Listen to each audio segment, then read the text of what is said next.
Welcome, faraway friends, connoisseurs of fantasy and curiosity seekers. You have arrived at the last session of the story arc, sometimes called the end of Season 1. So, Campaign 1 going strong, but Season 1 finale is tonight. Yeah. Tonight. I think, as you may notice, there is not quite as much up here. What goes on behind the jam screen is usually a damn sight worse than this, so, consider yourself lucky. I tried to clear it off, and it's just not going to happen with me.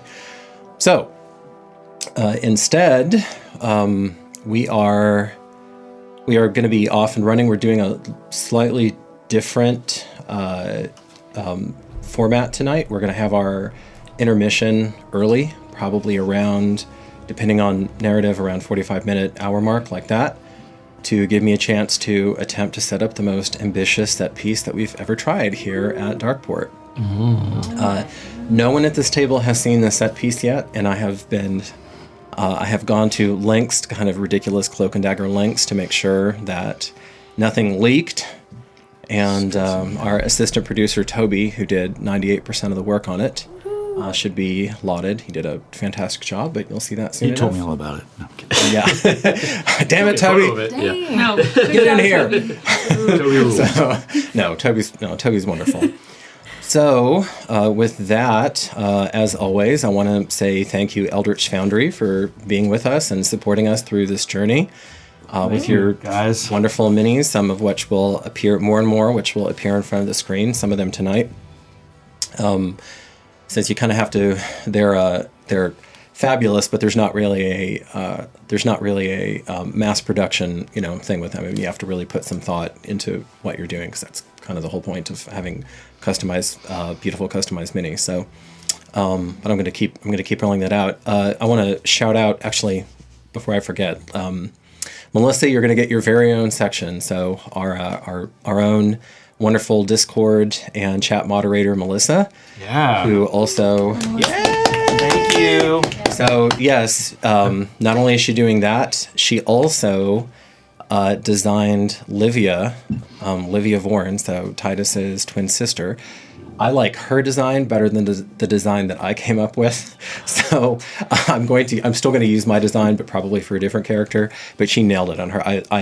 I love that. So thank you so much for doing that, Melissa. Mm-hmm. I'm looking forward to actually seeing that, and I will mention that again when it's on there. And I guess like start a trend. So if y'all like it doesn't cost a dime to jump on Eldritch Foundry and play around with the character generation system. So if there are characters that we're talking about that you want to see on screen, I'm more than open to having viewers make them and then send on the FTL files that comprise their information for us to take a gander at. And I mean, there's a good chance of getting that accepted. I want to see phlebotomist. Yeah, The guy we'll who have to had do the. so much blubber. Yeah, we'll just have to. God, would he ever be in a combat? Whoops, okay, something would have had to have gone really, really crazy for him to be in a combat situation. So thank you for that. And finally, Melissa, you won the season-long trivia competition. So You did it. Yep. You did it. And so we're going to get a printout of Geramentum, of this map of 2776, and we're going to sign it. Like I said, we were going to in the pilot episode. Population increase or the same? Well, we'll see. or way decrease. or decrease. Oh my God. Yeah. Slash. Yeah. No. As 2776 was born, was coming into the world fresh. We will have an unblemished. Yeah, we'll see after this session what that map looks like. Whoa. So, Okay. we have all that going on, and without further ado, we will jump into this show. Thank you so much for being with us on this wild ride. This has been a huge experience for everyone at this table, I can assure you. And 1 week from today, so same bat time, same bat channel, we're going to be doing our roundtable. And I believe we're going to be doing it live. So if you want to comment on the season, if you want to comment on characters, story arcs, I think it's going to be pretty freewheeling when we do it. I have a couple of items I want to cover, but definitely not enough. I mean, we're going to just go until we're done. You know, maybe the whole 3-hour period, maybe not. See if chat has some questions, but for once you can kind of pepper me with stuff, and we can have Toby running back and forth and doing that, or even coming in here like he did the one time, and I'll have to get another. I think we have another chair. Just sit down, yeah. Pop him down at the end of the table and go. Oh, he'll stand. Where is this Toby hatred coming from tonight? We're just getting. I gotta get it out. We're just. Leave Toby alone. So. I'm done. Yeah, so please join us for that, and come with any questions for any of the characters. And actually, I do have one very sweet out of character thing. Randy, do you still have it? It's in the room. Oh, it's in the. It's in your room. Oh, in that room. Okay. Toby, would you mind? Where's that at, Randy? And on the table right next to the bed. Okay, so Toby, will you run and grab Allie's gift from the fan? The fan gift from the guest bedroom, if you would. So he'll be popping. So he'll be popping in. He'll be popping in with that. Presently, I'm certain. And now we come into the world of Terra for the last time for a while. We revisit our heroes, and one of them speaks. Handle of Tales.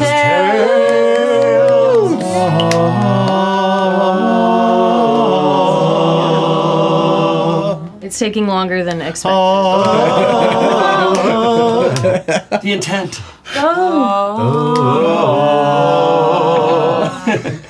That was beautiful. That was great. That's gonna make the soundtrack, guys. Sorry, we had a Absolutely, hiatus. yeah. Steve, we don't need you anymore. We have it all figured Sorry. out. Perfect. We rather want people's ears to bleed than We got- enjoy. We got all that. That's This is also, I debated saying this on stream, but this is also the last time we're using that Candle of Tales. Retiring it at the end of Arc 1. The tale has been told. That tale is If you get the told. trivia question correct, you get the candle. No, I'm kidding. you get a used candle.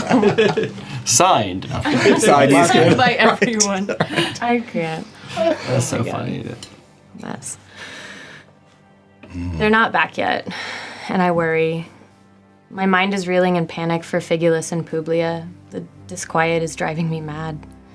I told everyone about the Children of Crimson and Atil's plans, but the intensity of the horror at hand, it's greater than anyone could possibly imagine. Forget the minute issues within these walls. Atil only needs one more victory using the children, and he'll successfully be here on this plane to emanate with power we cannot imagine. Figulus did free them so they can still make a choice, but it all depends on who gets to them first. Strange things are happening here. The murder of Tamley is not quickly forgotten. She was a waterwood. Her importance and skills do not flee my mind. The way she was killed, so brutal, so precise, ritualistic. The gates of Juramentum have always been so acceptingly open, but our home is being overrun with violence. Why the eyes? There's a darkness within these walls as of late, and I'm unsettled at these thoughts, but writing them down makes it more palatable. Will we survive another day with hopes that Lord Kiarsi has been held to the Hell Zone or destroyed? The rains are beginning to fall, and Granny Touchgem has made her move to the unfinished watchtower. It's a sign to prepare, I believe. Figulus, please come home. I know I said I hoped you would find your peace, but maybe your peace is here, sitting in front of that sitting on that godforsaken chair, eating your favorite dinner, and playing a perfect game of Secession. Please come home. Wow. The final journal entry of the arc, my dear. We're actually going to open and turn our eyes back half a century, briefly, to a time where a figure that would be known to all of these characters, well known, beloved by most of them, is making her way out through the golden fields of the Shires. And she has very little with her.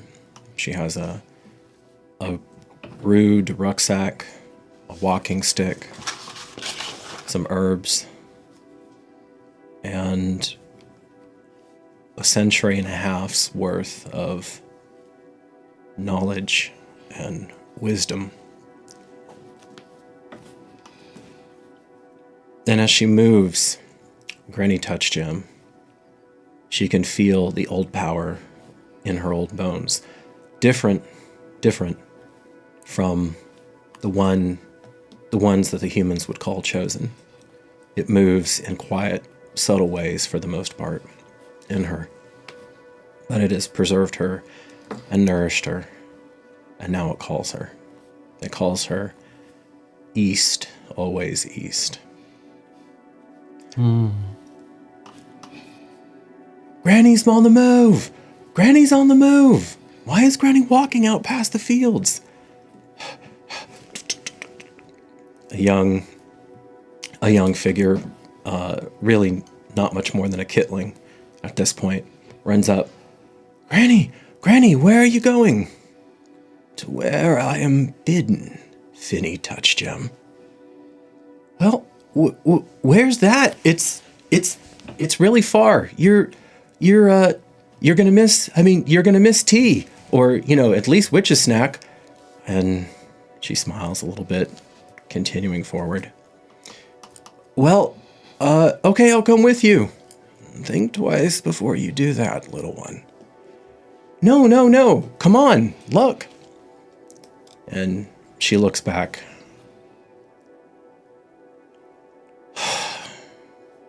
Sighs at the sight. You really shouldn't come. It's a long journey. One I should take on my own. Yeah, well, you old bird, you can't stop us, someone yells back. And Finny asks her, but Granny, is it going to be fun where you're going? I suppose so.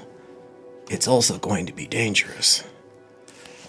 Granny says it's going to be fun and dangerous. Yippee! And behind her are a good chunk of Clan Touchgem. It takes them almost 2 years to cross. And they of course arrive at the shores of Lake Celestkila. in time for a nightmare, a bloodbath, and then a promise, or one might even say an oath, which is, after all, what Geramentum means in Old Speak, oath. The Battle of the Bloody Shore. And so now, as we go around and we see what our members of the fellowship have been up to in this 2-moon gap, and briefly look into their lives, Granny gathers the winds and the storms and the power to her. She gathers it through the vigil at the bonfire. She gathers it in the procession of all of those with the old power back through Geramentum. And they don't fully understand what this enigmatic creature with the awesomely powerful sight is doing. But they know that it's needful. So she is indeed at the incomplete watchtower as these storms gather. Katrin, what are you doing? Oh, by the way, you can write down on your character sheet, you now speak, now second. You at least read and write it. I love that for me.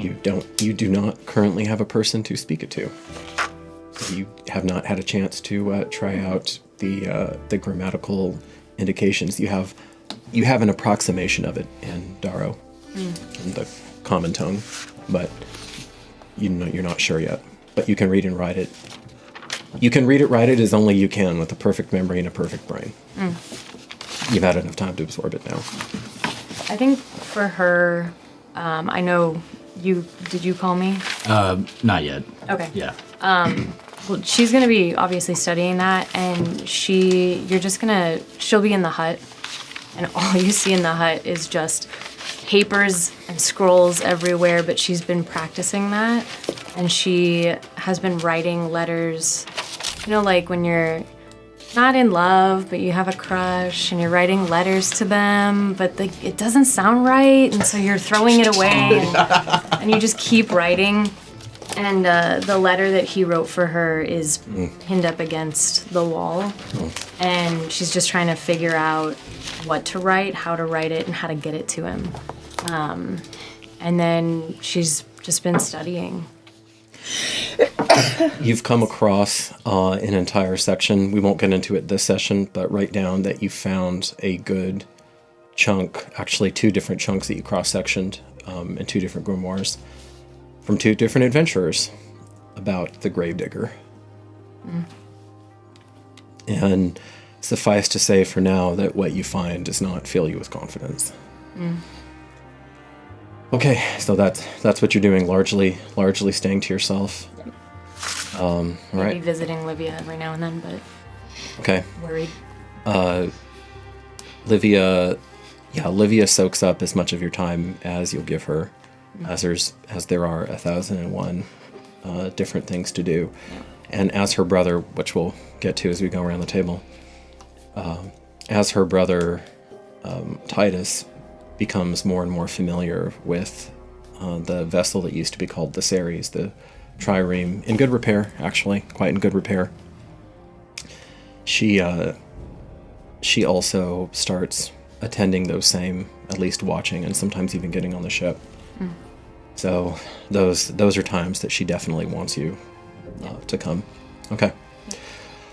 Wisa, you've had time to digest what your mentor left for you. Yes. And Publius Pastries is humming along.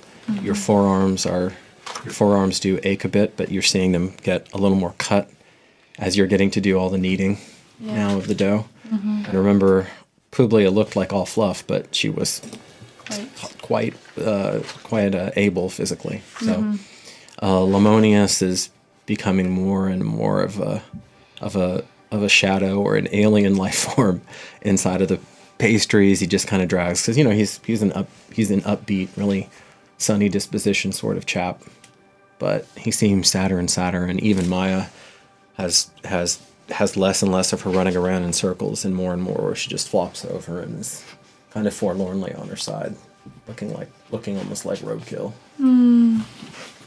Yeah, I would be making a lot of pastries and going all around the town and honestly offering them for coin, but also for whatever. It doesn't really matter. Definitely don't want to stay in Publi's pastries much. And So instead of going to ground in your haven, you take a different tack. out and about, Yep.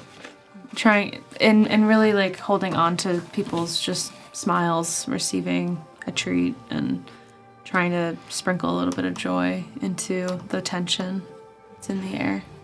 There's a pretty blonde woman who you notice watch you a couple of times as the 10-day flow one into each other.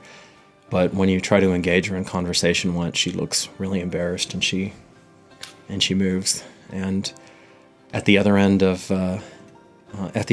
this, if you so choose, you might even track her down. Noted. So make a note of her. Pretty blonde. Yep. Who got embarrassed. Marcus, your people are finally, come what may, they are more than surviving now, they're thriving. Oh, good. They're finding under your leadership and your steadfast presence, they have roots, they're finding wings, and the children are in the process of doing what children do under all but the most heinous circumstances, which is adapt. How's my daughter doing? Has she started like coming back to herself a little bit more? By inches and by degrees. Perfect. Yes. She has slowly started to re-engage after seeing her aunt nearly murdered, or honestly murdered and restored by you on the bogland trip to your home. You're spending time at the pig pen, which we'll probably have to make, is now becoming important enough. We'll probably have to make a official addition to the Germanton map. Nice. I've also started having our morning devotions to Quaelathon over at the 10th Light Temple. So basically we all gather up there at dawn, do our song, talk a little bit amongst ourselves, just get a feel for the day of what's going to come, so on and so forth. How does your character feel celebrating his and his people's faith, leading them in the celebration of faith on the very steps that he almost died at? He's not really upset about it, because he understood that this stuff was going to actually happen. At some point, he didn't realize it was going to happen that fast. But it's more of just it's here, but this is our temple. So it's important that we just reaffirm ourselves to it. We've had a lot of upheaval over the last several months from the time that we left Pulux to here. And while I'm not terribly thrilled that I nearly died there, nobody did die that was on our side. Not nervous anymore. Nervous at the beginning, but more centered, grounded now, as it just becomes more of a commonplace for us to join. One brief scene I want to relay to you is when you and Alba are late at night. Lord Titus has already given you the articulated plate. Oh. And she tells you, and by the way, the kind of without saying much, some of the humans that are still in the city got together, some of the 10th Lighters got together, or the Primes, I should say, not 10th Lighters, Primes, because you can be of the Prime denomination and worship any of the first 10 Lights. So a number of the folks got together and they put up a little tent outside. Nice. Thank you. So that you didn't have to stay in the commons. Perfect. And that you and Alba actually had a little bit of privacy. Lovely. Thank you. So, of course, your kids don't. I mean, you all lived in a one-room hut for all your life. So the kids feel, oh yeah, great. So now we have a place to go too. So the kids are piling in, as well. So she says, "Ubs, I feel like, don't laugh, right? But the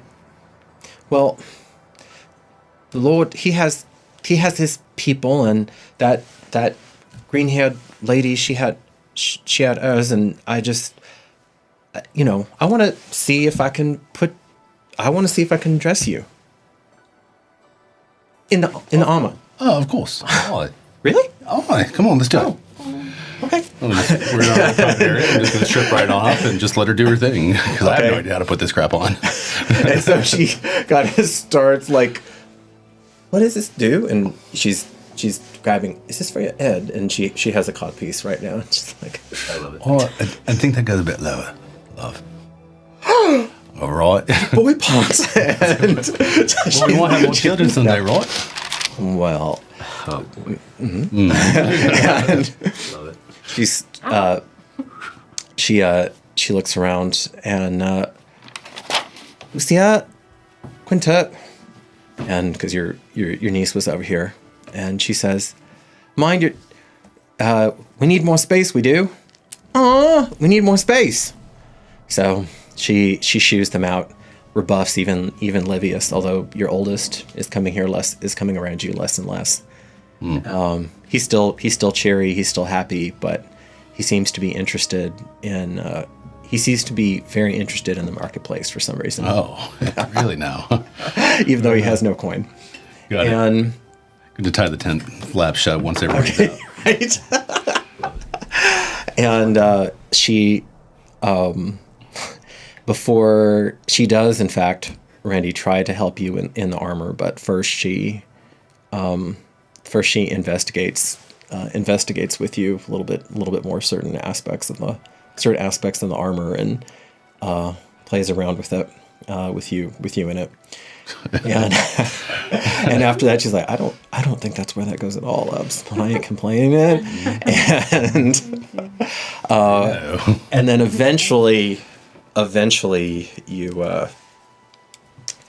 she does kind of sort of get you into the armor, and I'm going to say at some point Titus had come by and got to see you in this cockeyed. What the hell are you doing? Well, actually, In this cockeyed, mistied armor. That's just kind of like, once she's actually done, I want to actually walk around the city proudly in my armor. It doesn't matter what it looks like. that's even better. So you don't care if it's mistied or if No, it's. of course not. She did it for me. Yeah, it's just perfect. Would you like to move your arms in that? Yeah. Well, it's not supposed to. That's beautiful. That's beautiful. Tin Man. Michael That's Keaton's lovely. Batman. The neck. If he helps us, like, I'll have him come back to the tent with us so he can show exactly how to. Sure, You sure. did a wonderful job. Sure. It was great, right? Yeah, this turns here. Two more things. That's nice. And she just beat red through through that. Two more things throughout the time. I wanted to talk to Father Gaius or Beacon Gaius. Yeah. Oh yeah. No. I was going to say you two probably get as thick as thieves. Yeah, like I'm trying to get as much of a religious education as I can throughout this point for the next couple months. Like I want to know everything that he's willing to teach me. Okay. And at some point, I would like him to. It's going to be a kind of a touchy question, if he would, but I would like to see if he would teach me the written word, because it's legal here, and I feel like there's some things I need to know. If he doesn't, I have other options, but What to say? I just feel like we have a kinship going right now with each other. And in the situation I'm in, the situation that he's in, he's already tried to nearly die for me once. And I was hoping that he'd be willing to teach it. You're the chosen of Quaelathon. Of course. The answer is of course. Oh, thank you, brother. I'm going to put my hand on his shoulder and just like really connect to him. And I'm going to, as much as he's willing to come down to the pig pen to have our conversations, he can sit on the sideline while I'm doing my work. But they has to keep moving forward. Mm-hmm. So it's not like I can just sit back for like 2 or 3 hours and have really studied conversations about Quaelathon. Usually not. No. And then, of course, the solstice present. Mm-hmm. Okay. As summer solstice comes actually in a few days. So yeah, you're running around, and we discussed that. Mm-hmm. So yeah, basically, well, to give the table a quick just a very quick recounting of what that is, Randy. So we don't have a lot of money with the Pulux people. We never really had a lot of money. So my candle was the most important thing and most expensive thing that we actually ever owned, and she got it for me. So I, in turn, wanted to get her a healing satchel that would go, like, connect onto the thing, go over the thing. It had, like, spots for herbs, weather-worn or weatherproof so that it was waterproof on the inside, spots to keep, like, little bottles and containers of unction and ointments and things like that. And I had to basically go around and have a little mini quest inside the city where I saved a Lepus Terrier from the tanner guy, like the haberdashery. I kept a nice piece of pork outside for him from the pig pen. The choice for his pork from the slaughter. anniversary. Yeah. A shrubbery. Yeah, and then the actual leather worker himself was an apprentice Kithki, and I'm thinking that probably for him it was like one of, maybe not his graduation, but one of his, to show that he has skill doing some of the stuff that he wants to do, to show like his mentor that he was good. Okay. And yeah, it was, and then it's hidden, so it's never going to be seen until Solstice Day for her. There you go. But it's beautiful. I just wanted to be as beautiful as she is. So Come on. Cubs. I love it. I love my wife. I love my wife so much. All right, Allie. Sweet. What does Nalishli do during this soft time jump? Well, she was on Walkabout, as we know, and where she was going on Walkabout was she kind of felt pulled to the north, actually, and there was she kept thinking about this Children of the Crimson and the information she had learned from Publia, and whatever this thing is growing in the grove, and something that had just kept coming back to her was this place called Ventara up in the north, where something was that she feels pulled to, but she doesn't understand. And so she went slowly, kind of making her way up north. But as she was a couple days into it, she kind of thought, "What am I doing? Griff is back in this place." I want to, like, she just kind of realized for the first time she didn't really want to go too far. And so she actually, That's interesting. Yeah, she turned around. I didn't know that about the character. That's really cool. Yeah, Okay. she turned around, even confusing and like surprising herself. And when she came back to Juramentum, she was still deciding to do as much research as she could on this Children of the Crimson. And so she went to Figulus's hut and actually poured through with Katrin some of the text and the information that he had available on the Children of the Crimson, trying to find anything. And she also, at the same time, was mostly practicing in the battle yard with Winter's Harvest as much as possible, just kind of to be witnessed or maybe found by Griff at some point. But it was a lot of practicing with Winter's Harvest and then investigating what is the Children of the Crimson, how often are they born, where did they come from, what does this mean? She kind of senses something bigger and this connection with the North. Okay. Make sure if there are any gaps in the info that you have about the children, Allie, make sure you get. I'll send you everything. Yeah, make sure you get with Anika. Give you for all that. the pieces of paper that I have. Yeah. 'Cause we would have gone over all of that then. You would have had to have gone over because, while you do have the secret of the word, you only have the secret of the word in Valkyrie. Yeah. So you would have had to have read to her. Translation. Yeah. Is that not something because we've been together for so long that I would have taught her? You never taught her Daro. Shit. Teaching you Daro now. Well. Okay. Go ahead and are you interested in learning? Yeah. Learning written Yeah, Daro? yeah. If it's like, if this is something that I have to know that will tell me about what's going on with the Children of the Crimson, I think I'm eagerly learning. Yeah. Some of it is written in Daro, some of it is written in Old Speak, and some of it is written in the pure sublime language of Hermetic mathemagics. Oof. Okay. That you cannot teach another without Right. maybe a decade. Yeah. Unless you could find a mind equal to your own. Good luck. So, That's the best compliment ever. remember how astonished Figulus Naeus was when he found you, and how just you devoured everything and seemed to instantly assimilate what he was telling you. Yeah. Okay, so you're busy then. Actually, you're quite busy, and you have an unusually focused and academic even 2 moons that passed by. Little footnote, little quick asterisk. As you were heading, because you can't go straight north, so you were having to head west to try to circumnavigate the Great Lake. Mm-hmm. As you were heading west, it was further complicated by the fact that you felt like there was you were bringing Winter's Harvest back to its original location, back to its resting place. Was Winter's Harvest getting kind of... Did not want. It did not want to go there. Did not want. Because remember, he's a hungry, hungry boy. Or girl. A hungry or boy. Girl. Is it a boy? I or feel like it's pretty masculine. I feel like it's really yeah. When you haven't had too many heart to hearts with him yet, though. So you know, or at best it.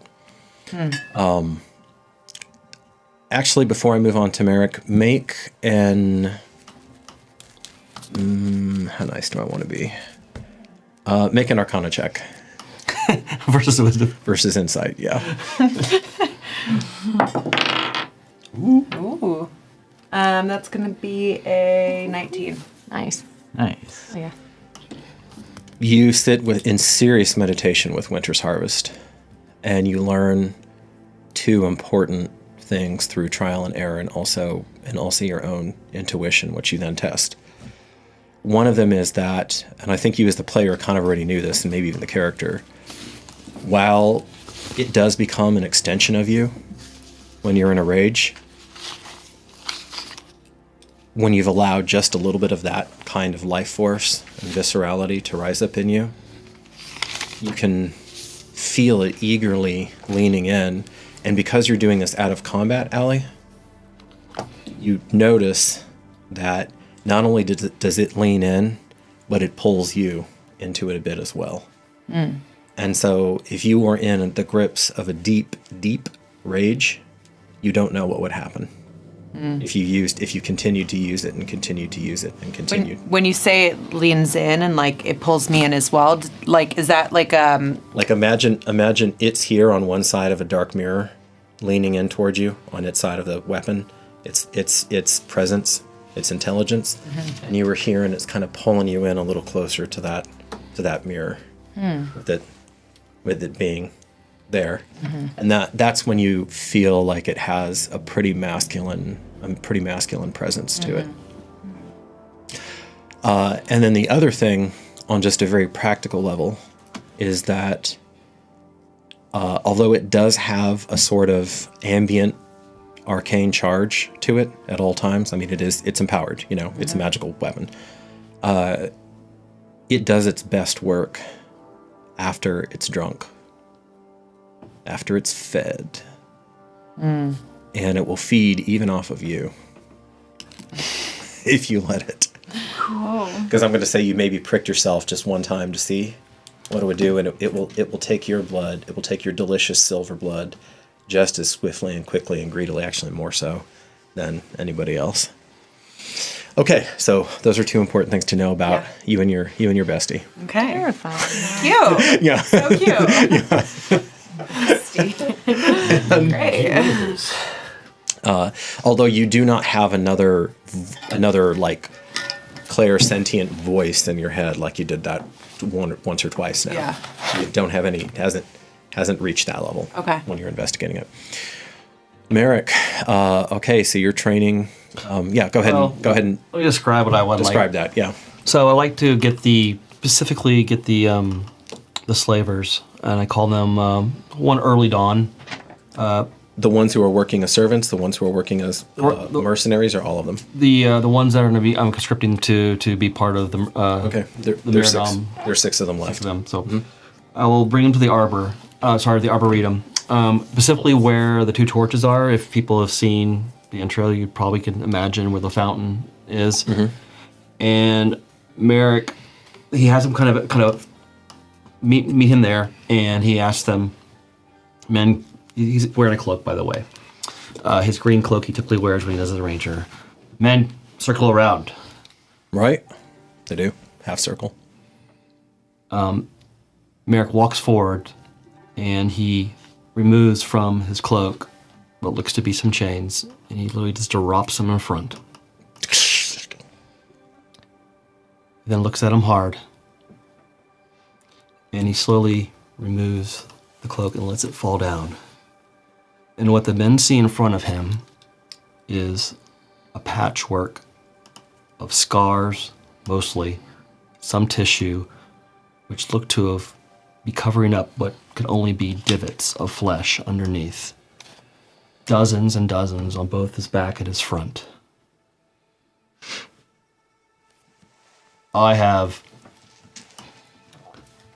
These are the sins that I have carried. Moving forward, you will spend your days. This will be the beginning of your journey to make up for what I have carried. Do you get this? The Duller kind of look at each other. One of them says, yes. Do you get this? He slaps the side of the head of one of the slower ones. Oh, what do you... Oh, yeah! All of you. Yes! Get this. Together. They yell in unison, yes! Good.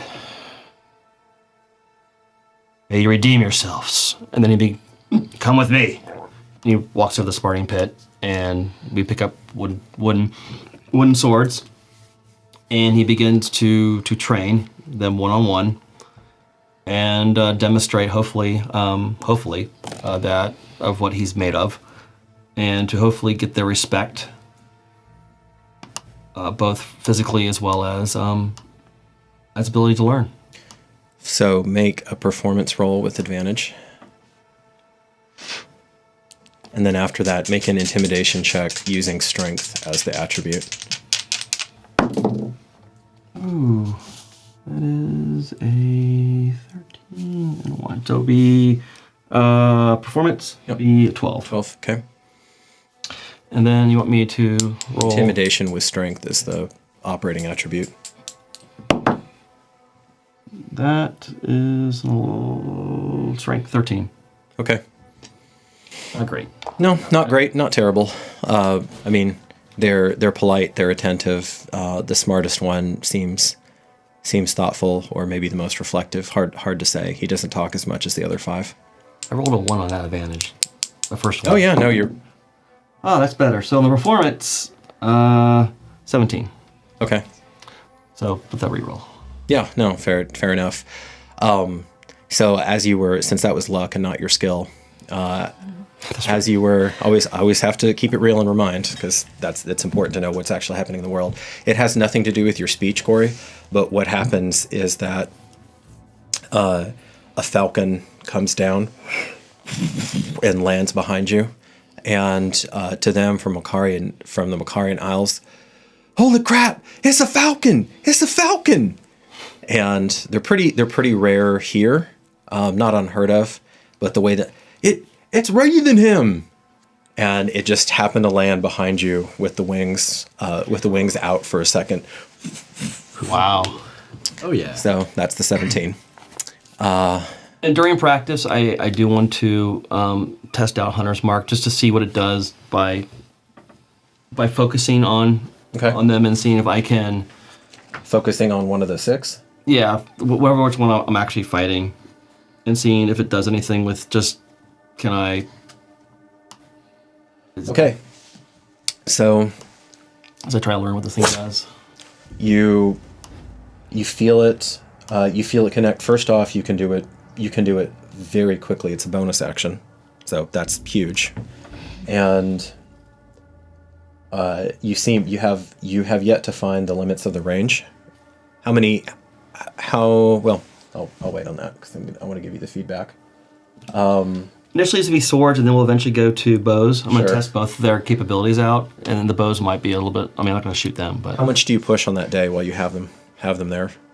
As far as... Like emotionally, how much training, how much investigation on Hunter's Mark, how long of a session with them, all of that? The first... I'll say, like... On the Hunter's Mark side, I'll push, like maybe for 2 or 3 hours, and then the session, though, I want to drain them until they're tired to see how tough they are. I'm trying to gauge, Make a Constitution check yourself. That will be a 8. Not great. I rolled like crud. Okay, out of the 6 of them, amazingly, only two of them outlasted you. The reflective one effortlessly outlasts you, but doesn't make a big deal out of it. He just shuts up and I will purposely, out. as I get tired, we'll say, all right, enough for the day, men, sort of thing. I'm not gonna like this. Hopefully, You're not going to collapse in front of him. No. Okay. So, give me, and then last question before we move on. Give me the farthest range out that you try this weird bloodborne ability. Oh, I asked some of the men to stand near the target and watch, and so I will attempt that as I'm not gonna shoot the target, but I'm going to actually see range on that. How far? What's the farthest away? Let's. I would do eventually Give me the increments actually. Let's do 200. Too far. Already, so I have to go in 100. Too far. 70. It lands. 85. It lands. And then 90. At 85, you're out. Okay. Because you used one melee. Got it. You don't have to record that because this is all in the past. Okay. But you only have 2 uses of that, right? My Yes. bad. Okay, so my bad. So you would have had the melee use and you would have had the 70-foot use. So that's what you know so far. Day So one. you've ranged it out. Yeah, to day 1. And when you go back home and you touch your bow, you see that the corruption is spread on the bow. Make a insight check. Actually, no. This is going to be Arcana. Natural 20. Get it. Every time you use this Throff-derived ability, you are corrupting the bow. So you now have 3. You now have actually 4 because you used it twice on the ship. You now have 4 levels of corruption on it as it's spreading up. As it's spreading up from the bottom, it's almost halfway. Okay. And the last thing I wanted to do there is I wanted to get Jasmine to hopefully conscript her to get her to work on things like making sure we have supplies and armor. And I also talked to Titus about this, getting bows made, making sure the men, basically getting the city ready, prepared for making sure that the grain, again, I'm sure Olivia's doing some of this already, but... Yeah, that's all in motion. Yeah, so, that's all in motion. That's all well in hand. Titus, you...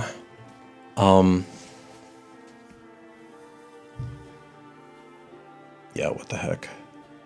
So, it is... What does that mean? It is the Ides... What? It is the Ides of Farah. The unlucky day when the dark moon is ascendant, when Umbra is ascendant, and Lucida is absent or silent. So it's going to be a pitch black night. And as you sleep, Titus usually sleeps well, but your sleep is disturbed as you feel you have vivid dream, ? Perhaps, dare I say, a vision, although you were not given to such things at all. There's a haze of smoke and screaming, pain, death, blood. You see the love of your life fighting for hers, surrounded in a chaotic, bloody swirl of slaughter and viciousness as Utini bodies pile up around her. You see your grandsire in full flight, moving as you have never seen him before, as he might have been near his prime. That he's pulling that deep now. All of the safeties are off. All thoughts of any morrow are gone. And between the two of them, as she acts as his shield maiden, and she covers the only spot on him, she allows him to go complete offense, as she basically covers him as using her entire body and self as a shield. And she's going purely defensive and deflecting things around him. And the two of them are this essentially, at least for the duration of the vision, this unstoppable force slaughtering the oversized Utini bodies literally faster than they can get to them. And behind, and you're vaguely aware, because your vision certainly doesn't have any more acuity than Lucretia does herself. You know that the whatever's left of the first, the second, and the third centuries is also moving, and that this has been a running battle for you don't know how long. You wake up. It's like, wake up, kind of have the tears in the eyes, like, looks like they're all right. And just kind of like panicking a little bit, creaks into the room, sees Jerem sleeping. He's like, and what time is it when I wake up? It's early. Okay. It's not the middle of the night, but it's even, and you wake up quite early. It's like probably 4 a.m.-ish. Yeah. Yeah. You can try to go back to sleep, or... No, probably go out to the ship and go into the bellow of it, and kind of, you'll just hear like construction kind of work going until the day comes up. Something caught your eye, and on a hunch, you ran up to the roof. You went up to the roof. Something compelled you before you go to the ship. You can't be certain. It's impossible, and you know the distances. There's no way you could see this. But somehow, some way, as you're looking off to the horizon point, you feel like you can see the smoke rising from the battle you just saw in your mind's eye, or perhaps your heart's eye. You're at the ship. Ketrin joins you. Yeah, I think everybody was kind of working on it and be like, thank you for coming, Ketrin. Are you above or below? Above right now. Above? When Okay. she comes up. And I need to have a word with you. All right. And go down in like kind of the main cabin area. When you walk in, you'll see a makeshift crib, makeshift kind of supplies and all that kind of stuff. And I have to prepare for everything, and nothing can leave this room. If the city was to fall, I need you to take Livia and Jerem in this ship with as many women and children as possible. I can't let them know that I'm planning for failure, but you're the only one I can trust. Vaughan has to live, and I will have to die here. And I know that Merrick won't leave with me. But if Marcus and Wasa and whoever else you can get, if anything was to go wrong, I need you to do that. I need you to promise me you will. Why me? You're the only one that's smart enough, That's flattering. and that I trust. And you will make the call to leave us.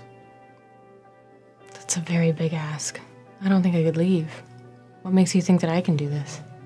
Because you can be Gerdomentrum somewhere else. You can bring all the ideas somewhere else. No matter what happens, you can communicate that. You can start, if anything was to happen, you know what to do. She'll take a step back, and you'll kind of see her get really pale. More pale. Well, she's not that pale. She's actually... You'll see her like get kind of pale and then get a little rosy because she's kind of embarrassed, but not really. And Yeah, Titus will walk up and take that step forward and put his hands on her shoulders and be like, I know that this is too much. it hasn't even happened yet. Nothing's happened yet. That's why we can't tell anyone. Okay. We just need to be prepared. And you're the only one I can trust with this level of preparation. Okay. Vaughan needs to live, Jerem needs to live, and so do you. And so does this dream. Did you tell Livia? She would want to stay with me. I can't let her die with me. What makes you think that I'm gonna drag everyone out here It can be and convincing. leave you? Because I will force you to, and you'll make the right decision. Fucker. I know how hard it can be to do these things, and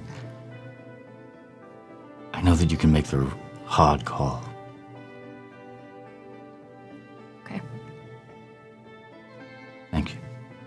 She'll like put her hand out for a handshake. And while you're holding it there with a handshake, bring you in and hug Aw, that's sweet. Dang. you. Yep. Okay. So, Granny goes to the watchtower, and I have a feeling Right behind her. that others probably follow.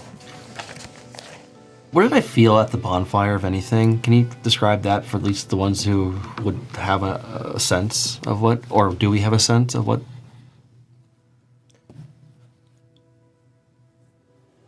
For you, it's solemnity. There is something that is passing between, of course, the two grannies, a few others, older than you, and make an insight check. This is just reading the people. This isn't really quote unquote sacred, even though it is. Insights +7. That one's +7. All right, insight +5. +5. 20. Dirty. The the oldest generation, and then the generation ahead of you. You also read it as farewell.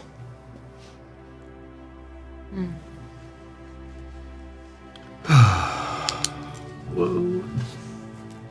That's cool. It's so incomplete as Get a it? watchtower. It's so incomplete. It's such a watchtower and it's incomplete. I love it. So you're gathering with Granny, and around you are many Kithki healers. Many Kithki healers who have set up some sort of field hospital at the base. And so we have you. So guys, this one's Trixie. Dude. Dang. So cool. That's awesome. So cool. Toby, you crushed it. Dude. Killing it. Dude. Oh, we're not done yet. Let's see if I can execute on Tobias's amazing. See if I can execute on Tobias's amazing work here. Boop. And You might want to get the mic. Ooh. Oh my god. so Awesome. this, of course, and I'm going to have to be careful because we didn't stream some of this history, but you remember that this was the way that you snuck out of the city. Is this right here? Yep. Yes. To help Nalishli be born, which we may have. Oh gosh, yeah. Which we may eventually get to, and so Granny sits at the top. With her, you may override this. So, you as the ranking person, you may override any of these placements. This is what they will do if you do not. This is her default, basically, if you don't say anything. So Julio Deeperfern, who is one of the other few, he's the 10th sergeant of the 4th century. He comes up to be her final guard, and he stays with her through this whole thing. He's not quite as strong as Merrick, but you know that he actually can take even more of a beating than you can. And he's really young. He's only 23 winters. I mean, Merrick wanted to be on that tower for a lot of reasons. One, because he can oversee the battlefield if need be. Two, next to Granny. But I would talk to you about that. Actually, I'll Figure out where the rest of the I'll place that in a second. So there's some clutter. There's some clutter. We have to strip the cloak off to get over there safely. We're not quite there yet. So we have there's some not refuse, but there's some stone detritus basically down there that was blocking it out that I described in that same session. Remember that you were so happy about the athletics roll because you were going down and you were like, and you made it. No, that was good. That was good. So there's a huge storm now, and it's odd because the storm is happening in broad daylight and has very little rain. But there's a huge amount of moisture in the air. There's a pregnant weight to the heavens, that's just waiting. But the winds are fierce. Anyone on the outside, and to be clear, this is not actually ruined. It is incomplete in parts, but this is mainly just so that people can see what's going on in each section. Actually, yeah, no, we'll keep rolling here. Merrick, where as this is gathering, where do you place For yourself? all this, I didn't get a chance to say this. Because of my knowledge of what's happening with my bow, can I get a strength related to short bow prepared for me over the 2 months? Whenever I discover that I have a feeling that this is eventually I won't have a weapon, so I would want to prepare for a strength related one. For one that's set to your strength, your pull Set strength. to my strength, right? Right, which Short bow. would be an unusual short bow. Yeah, you may. Yeah, that'll happen. Are you carrying that with you as well right now, while this is happening? Yeah, I am. So you have two bows? I have 2 bows. One's in a sack, but I have no idea how long this is going to last. Bow is not going to fit in a sack. Can I just put it next to me then? You can. It'll be on you to remember to pick it up and cart it around, though. If you have both you can even put both on your back, but in certain circumstances, I'll give you disadvantage on stealth checks if you have them, because you're going to be clattering against each other. Okay. Right now it's on my back. If I want to go stealth, I may drop it. That's fair. No, that's fine. Okay. You are in the city and amongst allies, my dear, so you should have no... You should, who knows, but... Golly. So... Wait a minute. Okay, so you do that. I mean, I would be up with Granny if she's preparing and there's nothing going on, unless ordered otherwise. I don't know what we want to do from regiment standpoint, unless you want me to go scout, which I can do that as well. Yeah, I just don't have enough information if I would send you up past the walls. You know what? I probably would be scouting here. Fair. Based on what you tell me. Yeah, the only thing is you can't get back in from scouting out that side unless you go all the way up. So we're over here, right? Mm-hmm. So yeah, I will... You can have them throw ropes down. A rope and ready, yeah. Okay. And I will leave the bow up there if I'm scouting stealthily. So yeah, I would Okay. I'd go down and I would scout this area. If this is level 5, Corey, which level do you want to leave the bow at? Do you want to leave it at the top? Or do you want to leave it on the ramparts or On something? the ramparts, yeah. Okay. Yeah. Actually, I'll have it by me, and if you need it, I'll huck it to you. Important to note, obviously no gap here. Important to note, though, is that once you get to level 3, there are means to get out and onto the ramparts. So that can work for you, that can work against you, but just you can move freely in and out through there, even though it doesn't exactly look like it. Okay. The shadows lengthen, twilight descends. Ugh. You're well aware that a certain snouted peoples are crepuscular and that they enjoy the twilight. In fact, I may be out here actually, and I'm gonna be underneath one of their little hidden capes. And Net. that camouflage net. Camouflage net that I got a long time ago during the Really battle. Okay. Yeah. It just kind of like really just perked up, seeing if I can hear or smell or detect anything. Last pre-group roll. All the Arpo bladder oil that we have. Okay. Ready. Okay. Where at? I'd probably have it on the ramparts, and then also I'd have Mirk have some that he would have placed outside. Evenly distributed or near? Evenly distributed. Okay. Okay. This is a logging mill, right? Yeah. And does it have a roof? It does. So I'll be on top of that probably, maybe. If it makes sense with that and the camouflage, just to be able to have kind of flat prone. It's almost like part of the roof. Or tell me if that works or not. That will be fine. You hear... Actually, you're a little surprised. You've only suspected this before, but you hear your matriarch's voice in your head. In or out, Merrick?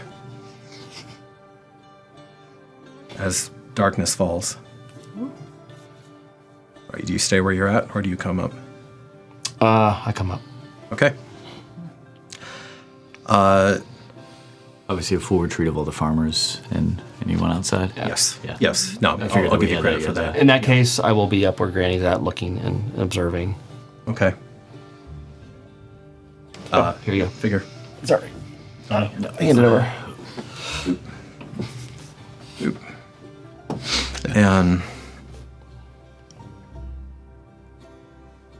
okay.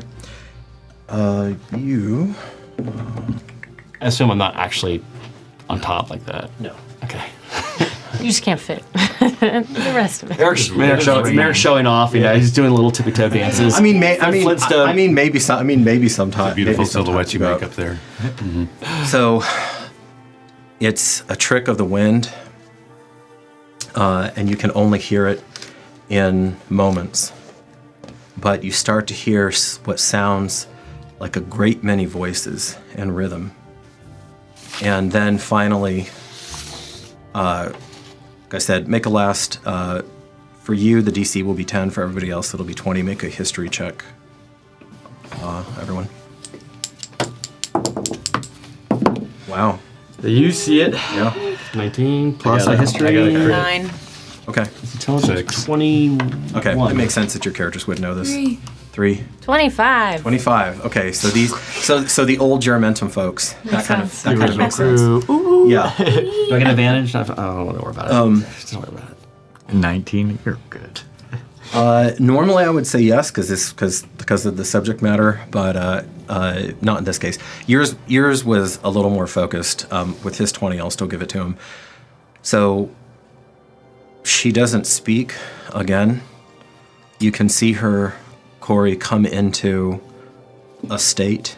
I'm sure there's an ill kind of word for it. Haven't gotten into it yet, but it's a rare state.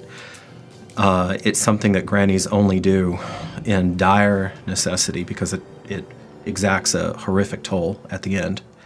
But she's put herself into a state where she is sustaining herself purely in the arms of the mother. She will not need sleep. She will not need food. She will not need drink while this is going on. It's like a tuning fork. And that's why she has been able to run, that she has been gathering this force to her. Stasis. I love that. And now finally, as the 25th torch begins to go, she stretches out a wizened hand, and the heavens crack. And far, far down and away, long past anything that you can send out,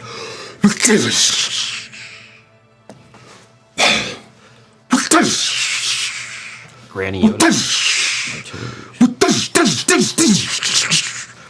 and they're powerful enough that it's lighting up as though the day has turned purple, and then cracking back, and she continues this bombardment as these voices get closer and closer and closer.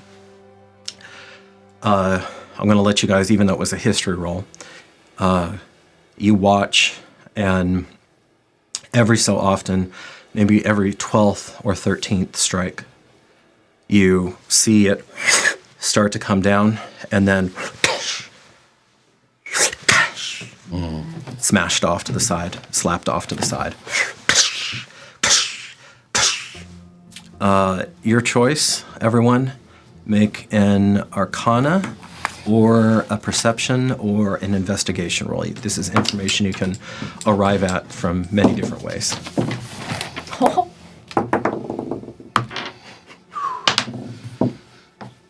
Wow, okay. 21. 21, 26. 26, 10. 10, okay. 16. 16. 15. I crit. Yeah. Okay, I'll wait for you. Okay, so you're just feeling this buildup in Winter's Harvest, and you can feel your blood beginning to pound in rhythm. You do have one odd insight that in their own way, the creatures that are about to descend upon you maliciously absolutely have a sense of ritual in their life. The rhythm is too controlled, it's too constant, it's too steady. And they're singing in unison. There are better than 1,000, there may be as many as 2,000 voices raised in praise. So for the others, you hone in, and depending on what the role was, kind of role play in your head, determine in your head how you got there. I'll wait for you. But it's one specific point when she's trying to bring the lightning down to strike that consistently it gets diverted. And you don't know what her reserve tanks are. You don't know how many times she can do this, how long. In fact, it's fair to say that in her extended lifetime of 202 winters, there has never been a granny, her equal, born in that entire time. So this may not be something that is ever seen again, and certainly not for many, many winters, and not in this generation. So it's unknown. She may not even know what the limits of her strength are in this sort of situation, but she's relentless at this, just relentless. And you remember, again, we didn't stream this, but 30 winters back when we played through the Utini assault on the city, what she did then, this is a whole jump up from that, though. This is something is different now. And every time you think the voices are dwindling, there's a surge, there's a slight lull in this, what's turning into a hurricane force. It hasn't hit there yet, but a hurricane wind. And finally, they get close enough that you can start to see it. With that crit, this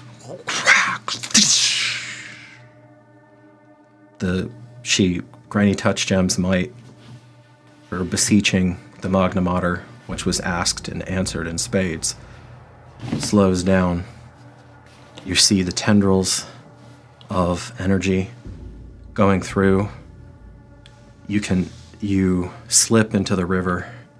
You wonder if this is what Titus experiences when he has those explosions of preternatural speed that you've seen several times now. But for you, of course, it's a much more quiet, cerebral thing. And you can see at least 3 different things. The corona, the cathedral of energy that's around Granny Touch Gem, even though it's not anything that hermetic magic can bend, but you can perceive it. And I'm trying to decide if I can say it's more beautiful than anything that you've ever seen, but it's top 3. And it's so different from Crystal Remembrance. It's so different from any of that, because it is this life force energy of the heavens meeting the earth. That's 1. 2, you see some sort of combination effort going on with this advancing force. And you can see 6 spires of twisting energy that runs from red to orange to yellow. And then there's one that's a heavy, deep, powerful green. And the 7 of those strands are combining as the lightning is coming down and pushing it aside and pushing it aside and pushing it aside. And that's at the very back of this. And finally, on the wind, you catch snatches of this song. And at least a part of it is Dochermo Gorimorusu Tametar Kastanvar Dochermo Gorimorusu. And it's just reverberating. There's another stanza to it where there are many more light voices saying almost in a call and response. Gatsune Yakuransata Gatsune Yakuransata.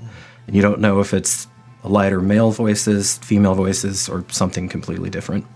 But there's a call and response going on, one feeding onto the other, one bolstering the other, one whipping the other into a bloodlust. Wow. Can I understand it? You do not. Or do I know what that language is or where it would come from? Actually, you know what? You critted. You critted. I'll let you right off of that, baby. Because your mind is fully engaged right now. It is some variation of Utini. Now you know, for sure. I How mean, far away is the lady that we're seeing doing this? Or the individual? I won't assume it'd be a lady. I'm assuming right now it might be the lady, but... maybe a mile out. Wow. Yeah, her lightning strikes were further off than a mile, and she's already exacted a gruesome toll on them. More than her pound of flesh, tons and tons of Utini flesh. So the lightning's effective, just not around her. Not around this one section. Okay. And so finally, giving up on that, Granny has the lightning strikes start carpeting back closer and closer and closer to the city. Watash, watash, watash, watash, watash. And there's at the very end of powerful Utini arms, but not Kithki arms, there's an attempt at a volley. Of course, the winds make that impossible. Just sweeps. It doesn't matter how strong they are. It's physically impossible. They sweep it out. As they get closer still, closer still, closer still, the lightning strikes start to come slower and slower and slower, but still landing every so often. You can see her clothes are soaked through. She's trembling. She's swaying on her feet. You and Julio help her stay steady.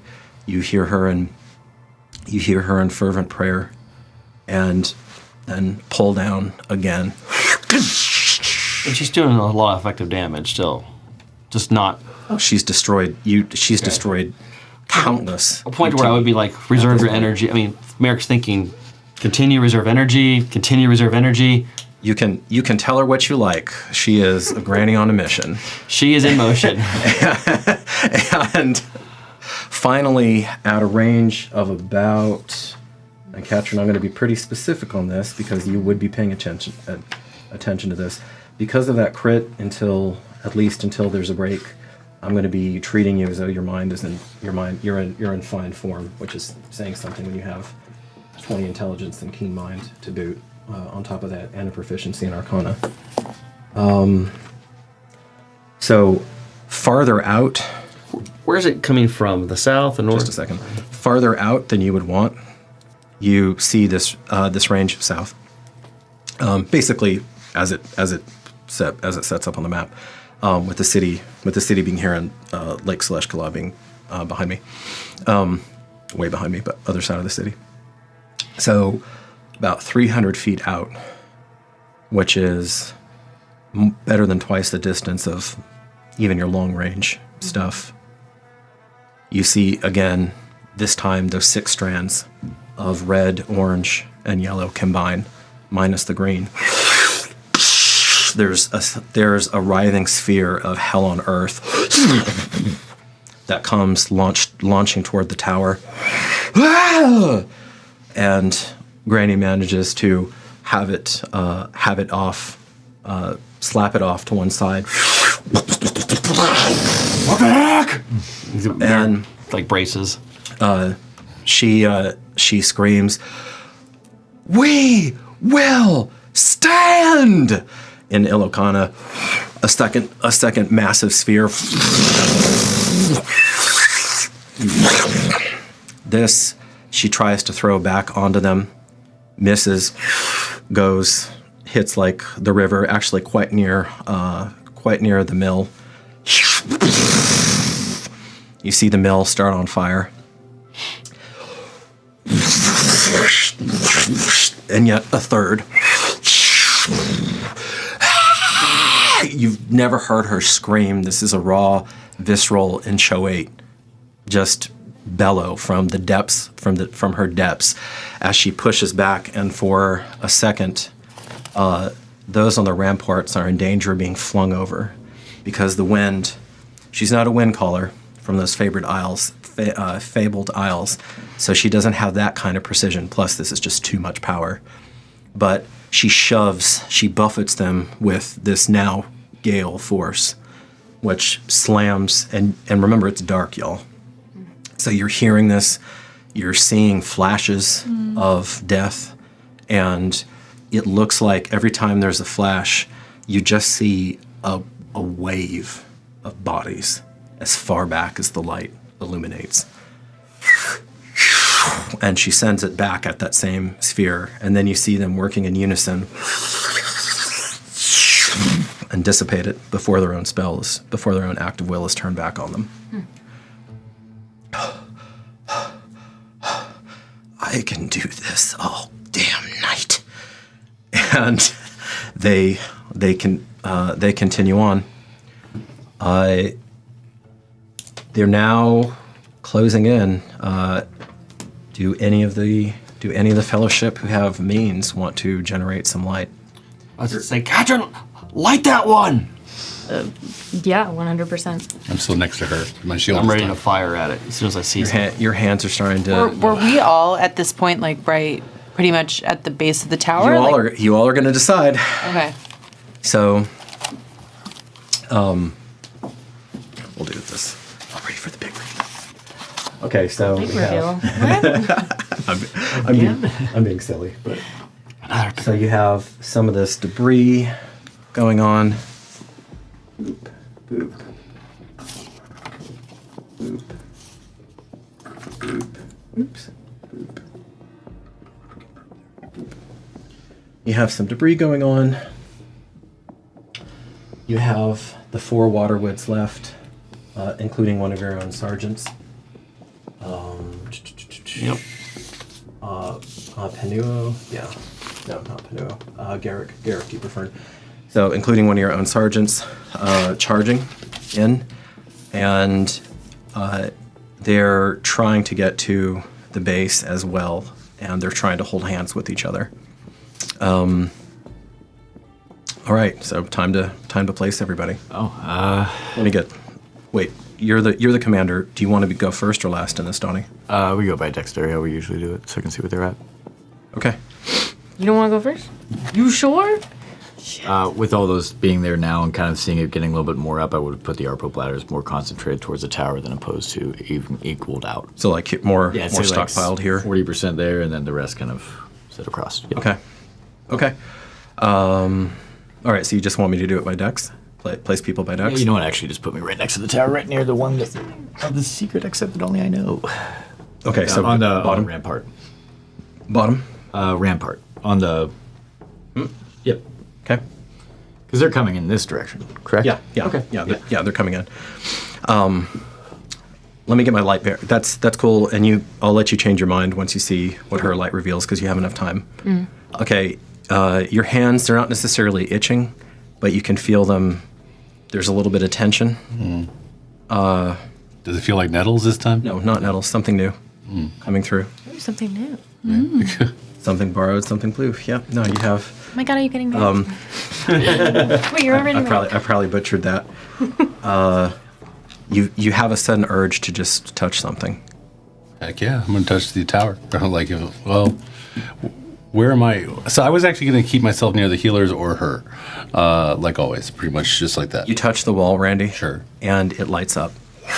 Oh shit. There's a soft but radiant and strong golden glow coming off of it, and it just stays there. It didn't seem to cost you anything to do that either. If I take my hand off, does it go away? No. Ooh. Perfect. Shield up, right next to her. Okay. All right. So you with the distance light spell that can alleviate you with the thing. that can alleviate disadvantage. Yeah. Because they can see in the dark and you can't. Yep. Yeah. I'll probably be close to you because we would have come from the ship, right? Yeah, absolutely. So I'll be next to him. You have had ample time while this is going on to resituate yourself. Yeah, we wouldn't have just ran here. So Yeah, you would have had torches. I mean, because Granny's been staving them Blasting. off. Yeah. For a while. Yeah, for a while. be directly behind me. Yeah, Still You with also have Titus Marcus there though. then, I think too. so, yeah. Okay. Yeah, this whole time I've just been firing arrows into nothing, so that's great. There is a way to get down from there, right? Or is there not? Yeah, there is. Okay. Just making sure. In fact, at most, the way to get down is here. At most. All right. And behind me is the town. So you do have some defenders in the town, but I'll just this is actually I'll get everybody situated first, and then we'll go into that.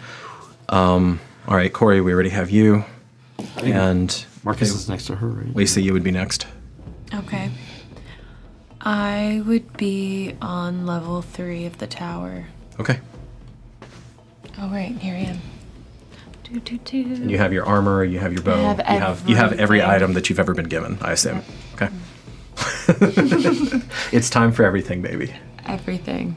Did Figulus take that? Oh God, Merrick. died! No, Merrick! In a strange and unfortunate turn of events. Do you want to be... He missed his dex roll, falls off. No, we'll get Merrick in a second. Do you want to be... sorry, Toby. Do you want to be near the stairs? Do you want to be dead center of it? Do you want to be like looking out one of the windows? Don't make it so. I would like to be looking out the window. Okay, so about something about there. Okay. All right, and then will you pass Marcus over, and I'll try not to kill him. Perfect. Don't kill him. Quit listening on my side. Okay. Marcus, you're next to Katrin, as always. Katrin? Up. Okay. Not And Wesa. Sam, too. Okay. Nope, not Wesa. Are you in front of her? Yeah, with the shield. Okay. It's cozy up there, but we can make it. I'm so loved. You have to be careful. Don't have a jump scare and jump back. Paperweight. Oh God. That would be And she's dead. that'd be unfortunate. Rope is tied around her. Yeah. Now, Lishley, where do you want to be, my love? I think that I would probably be on level 2 of the watchtower. Okay. Is there easy stairs up and down? That low, yes. There is. Okay. Yeah. Okay. Right.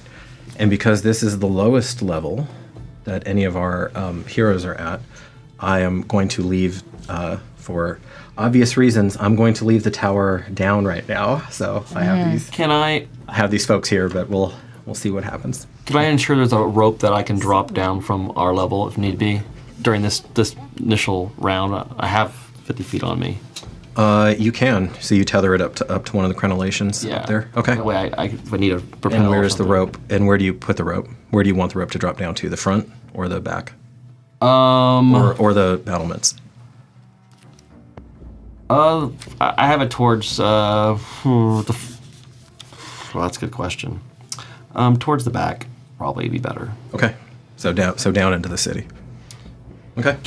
Does it allow me to, you know what, the battlements probably actually is a bit better. Yeah, towards the battlement. Yep. On Titus's the other side. side, the other side. Okay. Don't need to have a log jam there. Oh yeah. Just don't drop the rope till you need it. Okay. So Lightbearer, where are Yes. you? Ringbearer. No, Lightbearer. Where are you? Where are you sending your lights? She'll yell Tripidum, and I'll have 4 lights that kind of come out. And I think, because I have 120 feet for that, You do. I'm going to use that full 120 feet. Because they're what you said, how far away? 300 feet out? Well, at least the aft section was, yeah. Okay. Yeah, I'll do 120 feet. So I'll do it where the light is maybe the full 120. Because I can control where they are, right? Yeah, you can. So the full 120 and then maybe like... You can even move them 60 feet as a bonus action. I love that. Yeah. I love that for me. I love that for me. So 120 feet and then probably 80. I think they have to be within X amount of space of each other. Rude. Yeah. I know. That's like 10 or 20. 20 feet of each other. Yeah. 20 Changing feet? it. Yeah. Okay. Then I'll just have it 120 feet out with them 20 feet apart from each other. Okay. So it's a nice little Like a square. linear or like a square? Yeah, a train or a square. Ooh. Let's do a train, Okay. just so we can kind of see more of a It is horizon. all Lutini bodies all the time. Love that. They're and there are ones that you were missing. They're closer than that. You need to shift. Okay. Then I'll shift it towards me. How much? Ooh. Let's do it. Let's do it 30 feet out. Okay.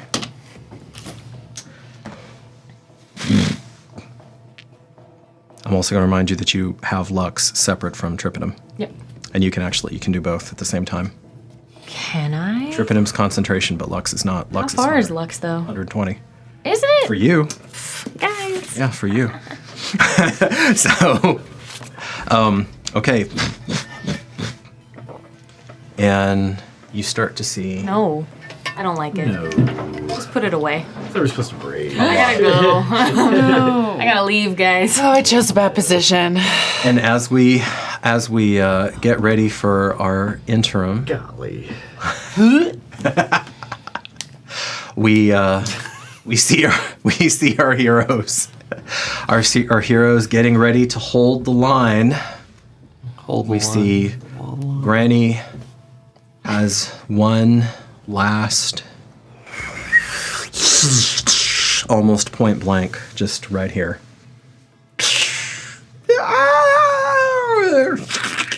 No. The wind begins to die down. She drops to her knees. And that's where we will pause the story until we get back. Dang nabbit. Thank you. We will see you in about 15.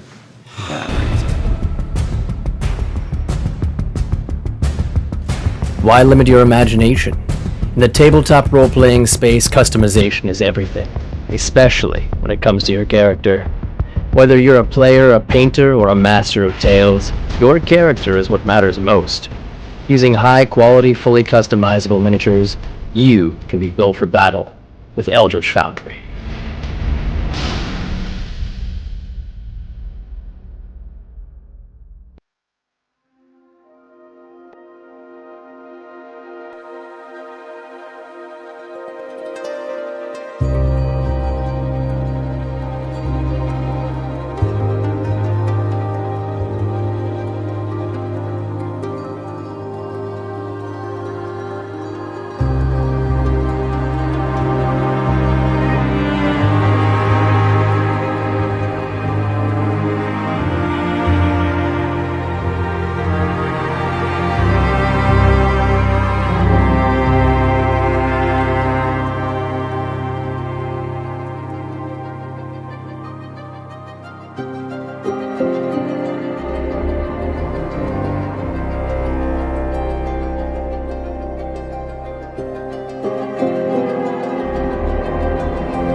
We lift our voice to greet the rising sun.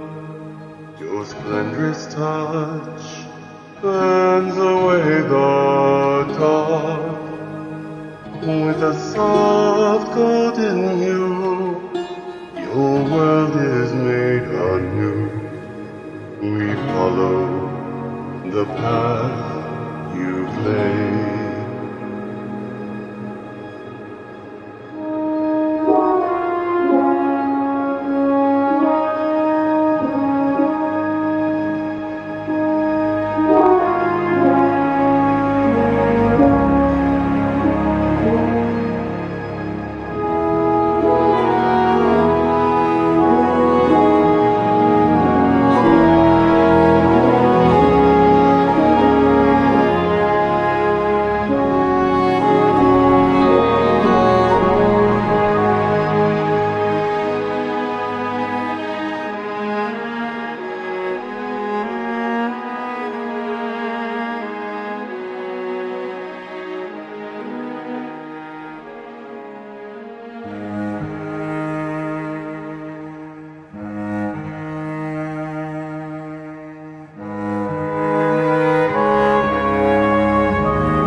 And we're back.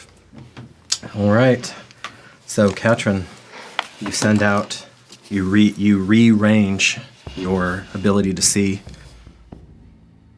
Vital in so many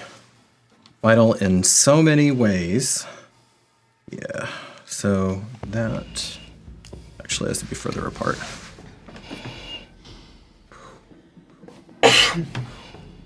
So, all right, let's get real here.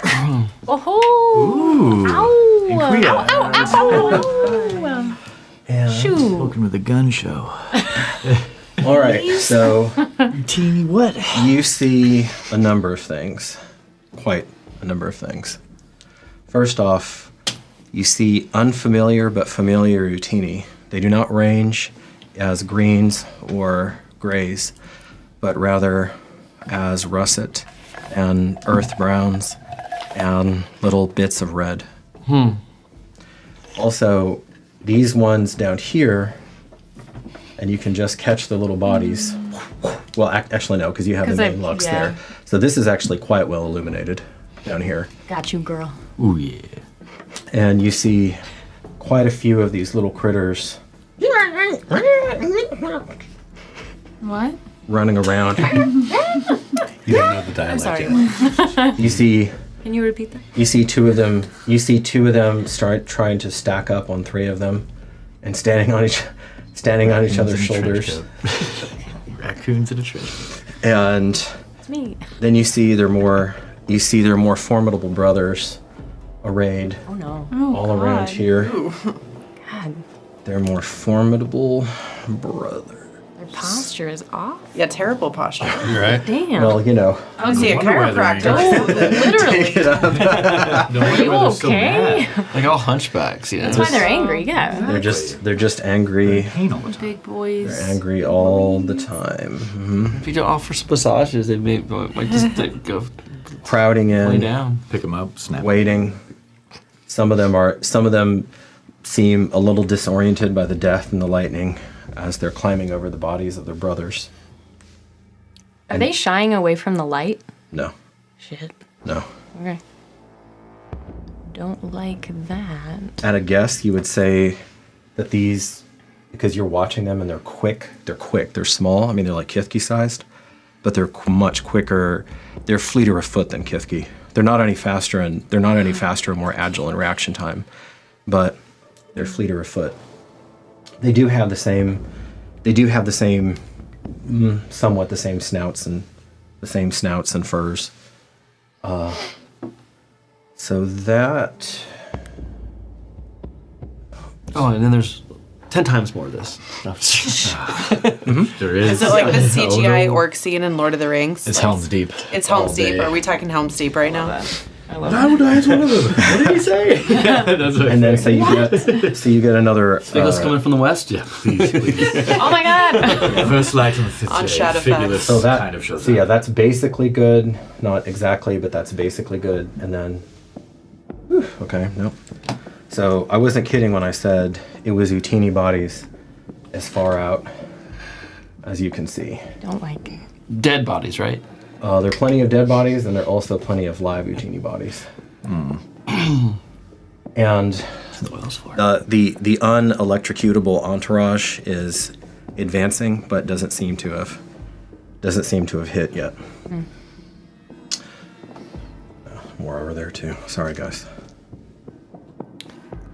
You're not sorry. I know. Oh no, wait, no, you're one of those. So. Not you. One of what? They look like great pin cushions. One of them's actually fascinated with your light and is trying to Nice. poke at it, and is momentarily. It's adorable. Okay, we are now in rounds, and there are at least 5, 6, maybe 7 times this number that are right up on the walls. You don't know how many.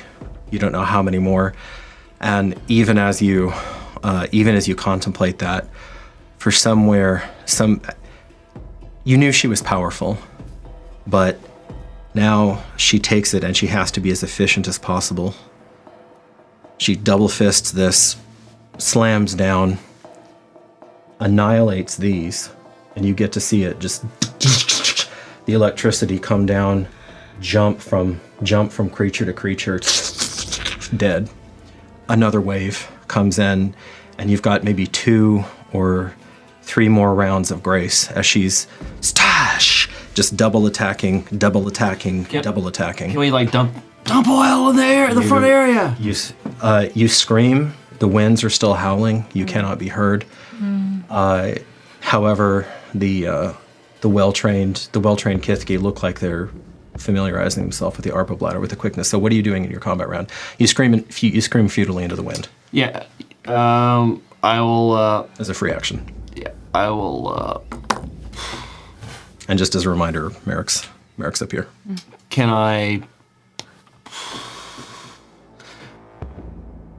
Maybe it's too late now. Will we have any arrows wrapped at all that we could like light and that sort of thing based on? Nope.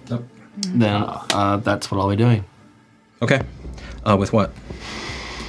Some cloth. Any cloth? What cloth? Turn your cloak off?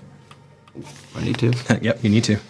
Because you didn't bring a special cloak up there with you. You know what? I'll use the tarp that they have. No, I won't. I'll use cloak. I thought about that. No, that would be fitting, Corey. But okay. I'm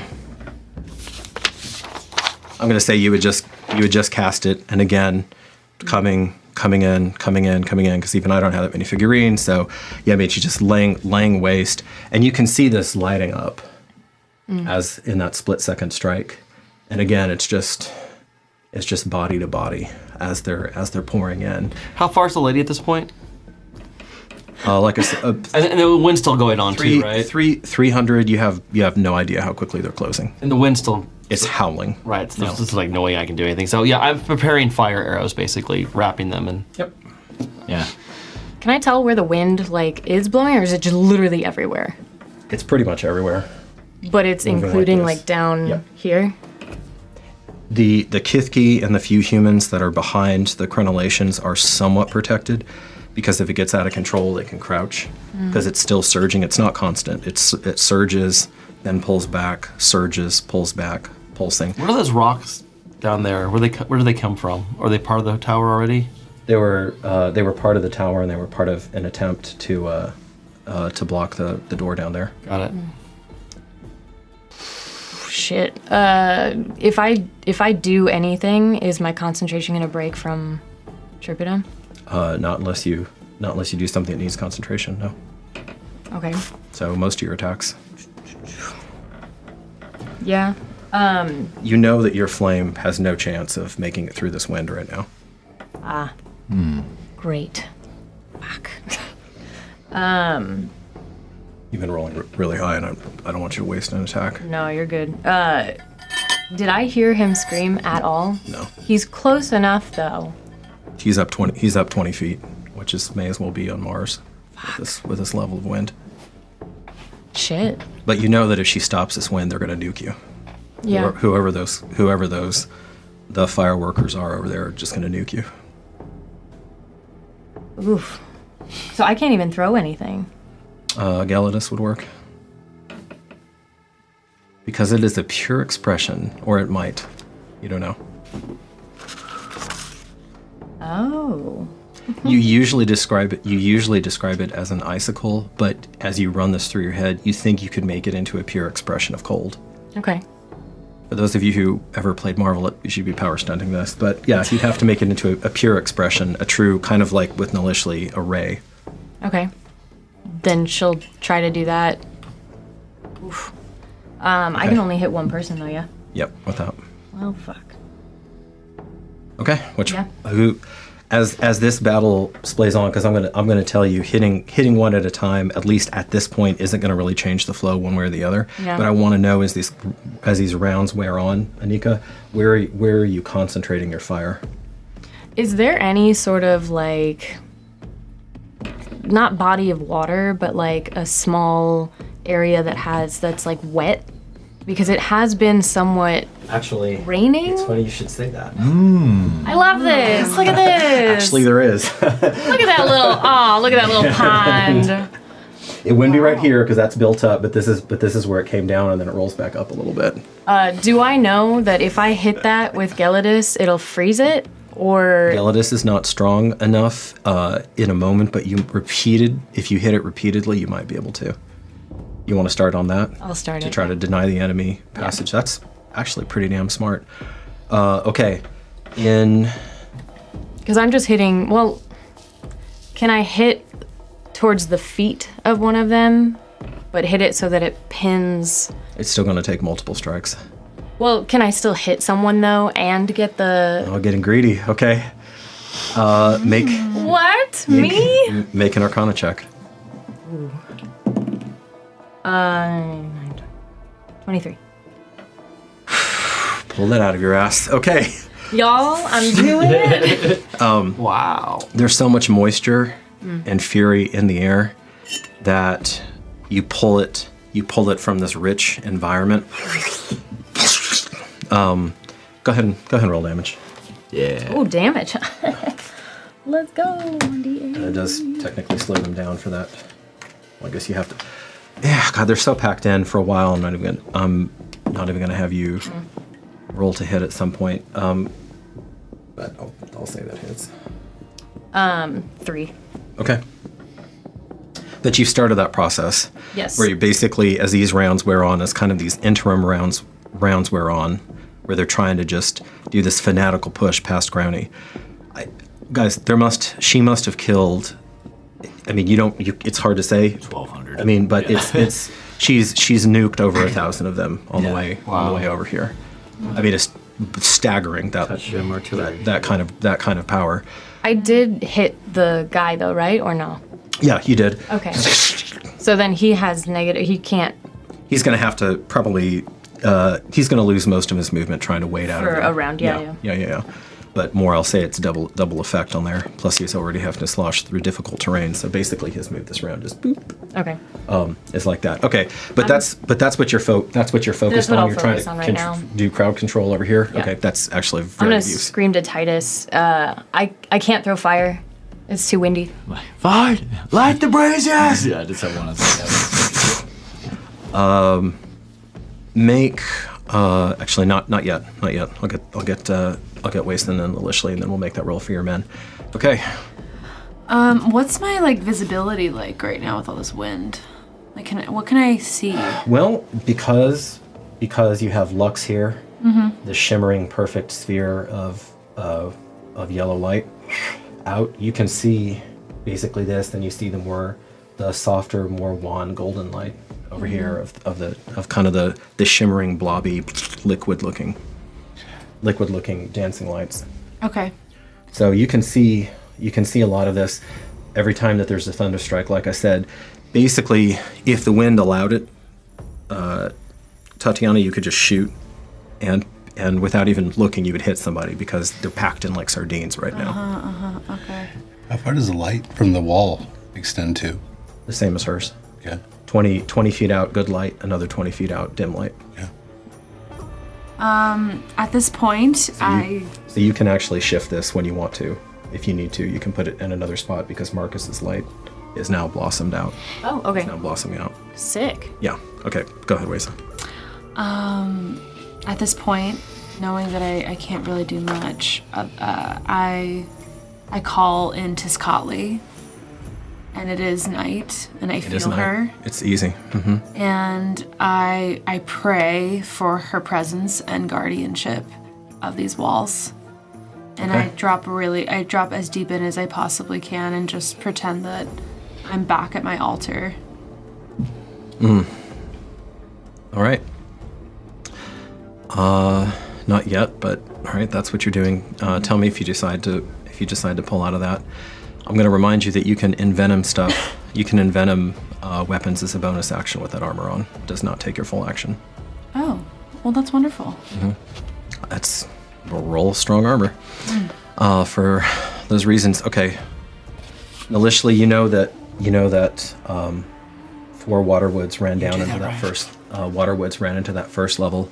You can, as you glance down, because there's enough light that you can see down the Below stairs me? below you. Yeah, you see them all join hands together, and Sergeant Deeper Fern tells his mate, his first mate, because he has several, "I love you." She yells back, "I love you too."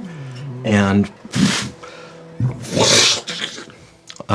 wood that they had placed there grows at a fantastic rate, further bolstering the bottom.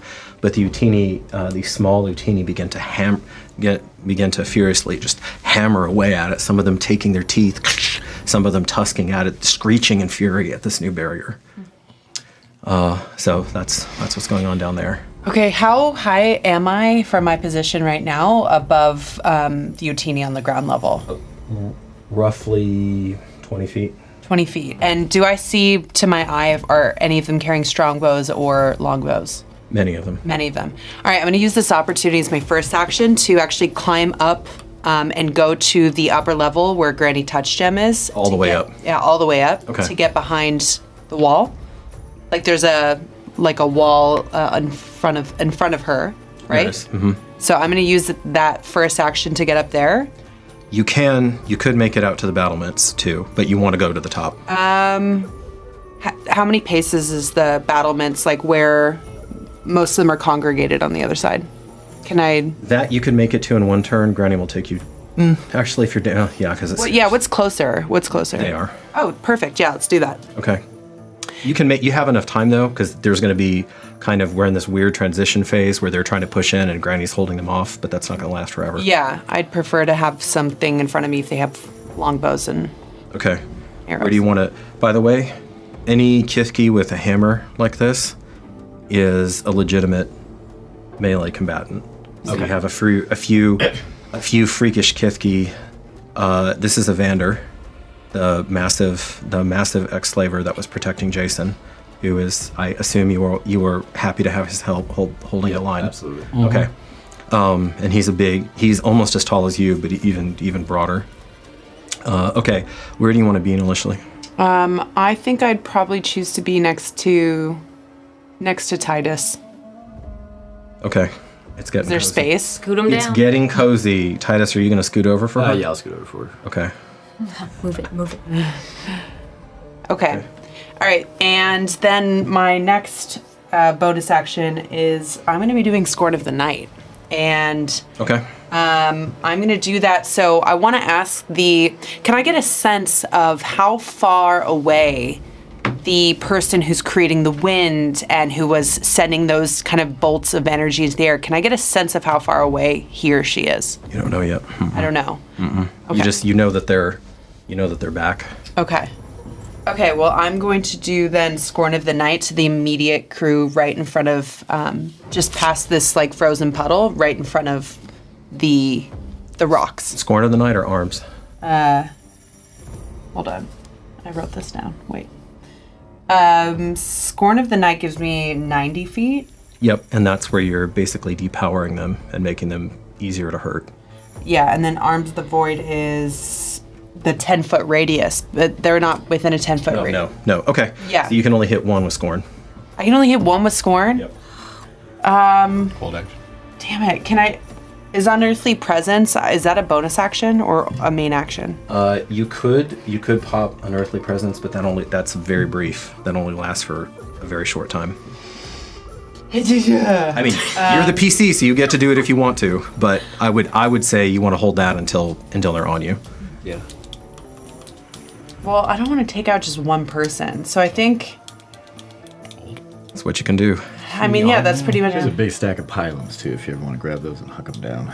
Pylons. Like a spear or like a. Yeah. Yeah, remember you thunk the. Am I next to the stack of pylons? There's a lot of them. You could have whatever. Yeah, you could have whatever pylums. You could have Probably whatever holding one. whatever pylum you needed. Okay. But at that point, you may as well whip out the good old ray of desiccation and pain. I know. It's like pretty similar. I think. Your choice. Yeah. Let's. If I can't. And Scorn. Yeah, but Scorn of the Night. It only takes out one. That's true, but basically what Corey is saying is it makes them easier to victimize with the ray. So you scorn them first, and then you do an extra die 6 of damage if you hit them with the ray. So it's an amplifier. Okay. There is. Are we finally gonna get to use these on stream? I'm such a geek. Oh, there we go. Yep. Yeah, I mean that makes. That's probably the most sense. Yeah, it's probably the most sense. Okay, so same question as I asked Anika. Allie, where do you want to concentrate as we're running through this? Where do you want to concentrate your firepower? So is there a place on the tower, in the bottom of the tower, that seems more fallible to them breaking through or climbing up the rocks? Like, is there a sensitive They part? seem to be particularly interested in this right here. Okay. So whichever one is closest to making its way up the rock face to that, where the water woods are. Okay. All right. So for now, boop, you have your little concentration. I'll just put it out here so I remember. Okay, you feel her come through you. You grab this little fella. As it looks around, whatever I'm gonna, because it's trying to shift. It's trying to shift newly grown wood and some masonry around. So I assume you're gonna make it weaker because you can depower some aspect of it. So you're making it weaker, and I'm just gonna, as I'm calculating this out, I'm gonna remember that you're. So one of the cool things you can do with this lasts up to an hour, and if you kill somebody with it, as a bonus action, you can move the scorn to the next person, and then the next person, and the next person. So you can keep the love going. All right, so that's running through. Okay, now make a roll for your boys for these Boys, come on, boys.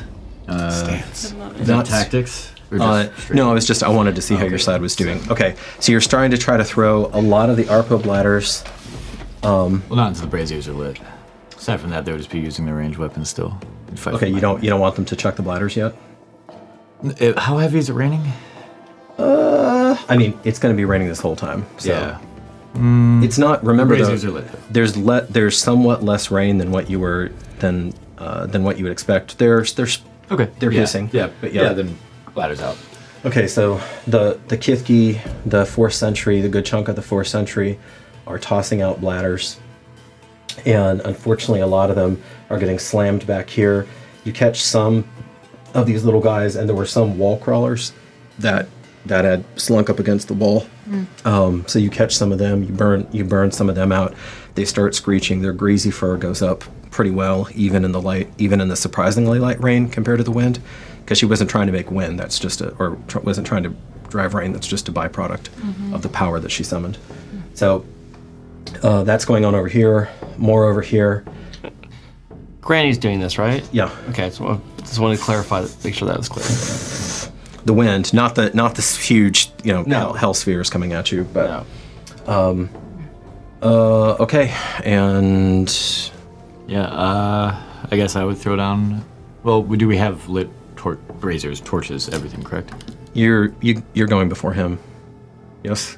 What's your dexterity? What's your dex? 12. And yours is 12 as well. So you're first. I was actually going to join up with the throwing down the bladders because there's nothing else I can really do right now, and I don't have any throwing skills. And I can't use a sling at this point because it's just windy everywhere. So, as soon as you think there's nothing else I can do, you feel a presence, and this golden flame leaps out from the palm of your hand, arcs over, and strikes one of them. You feel something. You feel yourself capable of something with a little. If you summoned it up, Randy, you feel yourself capable of something far stronger than that expression of the flame. Awesome. Okay. So does that count as my action then? Yep. Okay. And where are you concentrating your firepower? While watching them lob down these things, not all of them hit the wall. Some of them actually hit onto the ground. Some of them do. I'm going to try to ignite those. To ignite the puddles of oil that have been actually managing to make it down to the ground. You swiftly learn that your spiritual flame doesn't seem to interact with the oil. Okay. Okay. Hard to see, but you're trying to figure out, and you're taking a little bit of risk doing that. Okay, Titus. Okay, I'm just gonna take a arrow out, light the fleshing, put the arrow in the point of the bladder, and then huck it down. Crude but effective. MacGyver. Let me roll. Let me see how effective you are over these couple rounds. Oh my god. Okay, so it's sliding down. Yeesh. The fletching of the arrow gets caught up in the wind, and the bladder starts tumbling crazily. I've never hit one guy. But what the hell? Splatter's over there. As it's flashing, as the flashes of lightning, you can see some biggies over here have gotten over here, and they're standing on top of each other, and they're starting to throw some sort of grappling hooks up, and you also see, because there's now, this side was a little bit more successful, and there's now lighting by the bodies of your flaming enemies. So there's also what looks like some kind of ladder that's going on. That's going on over here. I'll call out a command and no longer throw the arpal bladders, but get ready to dump them on anything that we see coming up, whether grappling hooks, ladders, rope, or anything. Make an intimidation check and see how well your voice can carry as you scream into the wind. I had a feeling you were going to do that. Okay. Yeah, just screaming. You should not be able to be heard at this point. Hell yeah, dude. Sorry, Catherine. But as you're bellowing, fortune favors you for that moment, fickle mistress that she is, and the wind shifts over here, and like the voice of Vorn past, your command runs over this side of the rampant carried by the circulating wind. I love it. Okay, so they're a little bit more. Like Gandalf in that. Or Saruman when he's just like, yeah, I can hear him in the mountains. They're a faint voice carries the wind. They're a little bit more effective than they should be. And again, I'm not going to try to manipulate all of these every round, but they're just backfilling in basically as quickly as you can kill. All right, this goes on for a bit, and finally, What's a bit? a couple rounds. Can I do something else? Depends. What are you going to try to do? I want to assess if, remember the tower, right? If any of the rocks, the tower, are capable of being broken and pushed off. Not where you're at, no. Are there any that can be? You are not an architect, and you have not examined them. You don't know. So, eventually, over these little ones who seem to be shielding one of the biggies, you have first one biggie, then two biggie, then three biggie. You manage to cut down one of them. Do you reshift over to where she's firing once you see that you're not being effective? Yeah. Okay. So you cut down one, you cut down another, you cut down a third, but one of them survives, and you can't keep up with them as they just get in there and get in there and get in there. Make a tactics roll. 19 plus Nice. 4, 23. Yay. Yeah. With the sinking, And it's a crit though, because my feet. Or is that just on attack rolls? Is 19 and 20 with attack rolls. Oh, okay. Attack rolls. Yep. Just check. Glad that you're thinking about that though. So Donnie, with the sinking feeling. Oh, sorry, Justin. With the sinking feeling, you realize that they know exactly where to dig. You've been betrayed. There's no way that these foreign Utini, again, I'm going to underscore, not gray, not green, but russet and earth of a type you've never seen before. And you've never seen these small ones, even though these just look like miniature Utini. They're not children. I mean, they have the athleticism of adults. They look like kind of Utini answers to Kithki. And you wonder for just one weird moment if they have a society that has a blended culture as well. But they're going right there, and there is a hideous organization to what they're doing. The small ones seem to think nothing of their own lives, shielding the larger, stronger ones who actually do have the might to tear down this piece of masonry that's hiding the door. And so they will shield, they'll jump in front of your ray and be turned to dust. Their little bodies will be turned to dust in favor of their larger, stronger brethren, who then get a hold of the masonry, and you try to shoot again, and the same thing. I mean, it's eerie. They're fighting almost like a hive mind right now, just for maximum efficiency, which makes them terrifying. So, but even with all of that, with that level of precision that they're going at, someone told them that door existed. All right. So, finally, more of them. Actually, Katrin, I'm going to give you a chance. Where do you want to shift your? If basically he's lit a portion of the tower, and it's coming out from the tower. Where do you want to shift Lux? Because you would have had a chance to do that. I probably would have shifted it to this side, just so that Thrown we it can, out somewhere over here. So you just so we can see. You can see the this wall activity. and and surrounding. Now, if you're willing to go, where did I just put that? If you're willing to go dim light for the 40, then you can actually get quite a bit. Yeah. Quite a bit going on. 100%. Okay. So you can still, they can still see these dimly, but enough to fight. Yeah. And then you're catching, more. Okay. So you hear, and again, this comes down, crushes a bunch of them. They don't seem to care.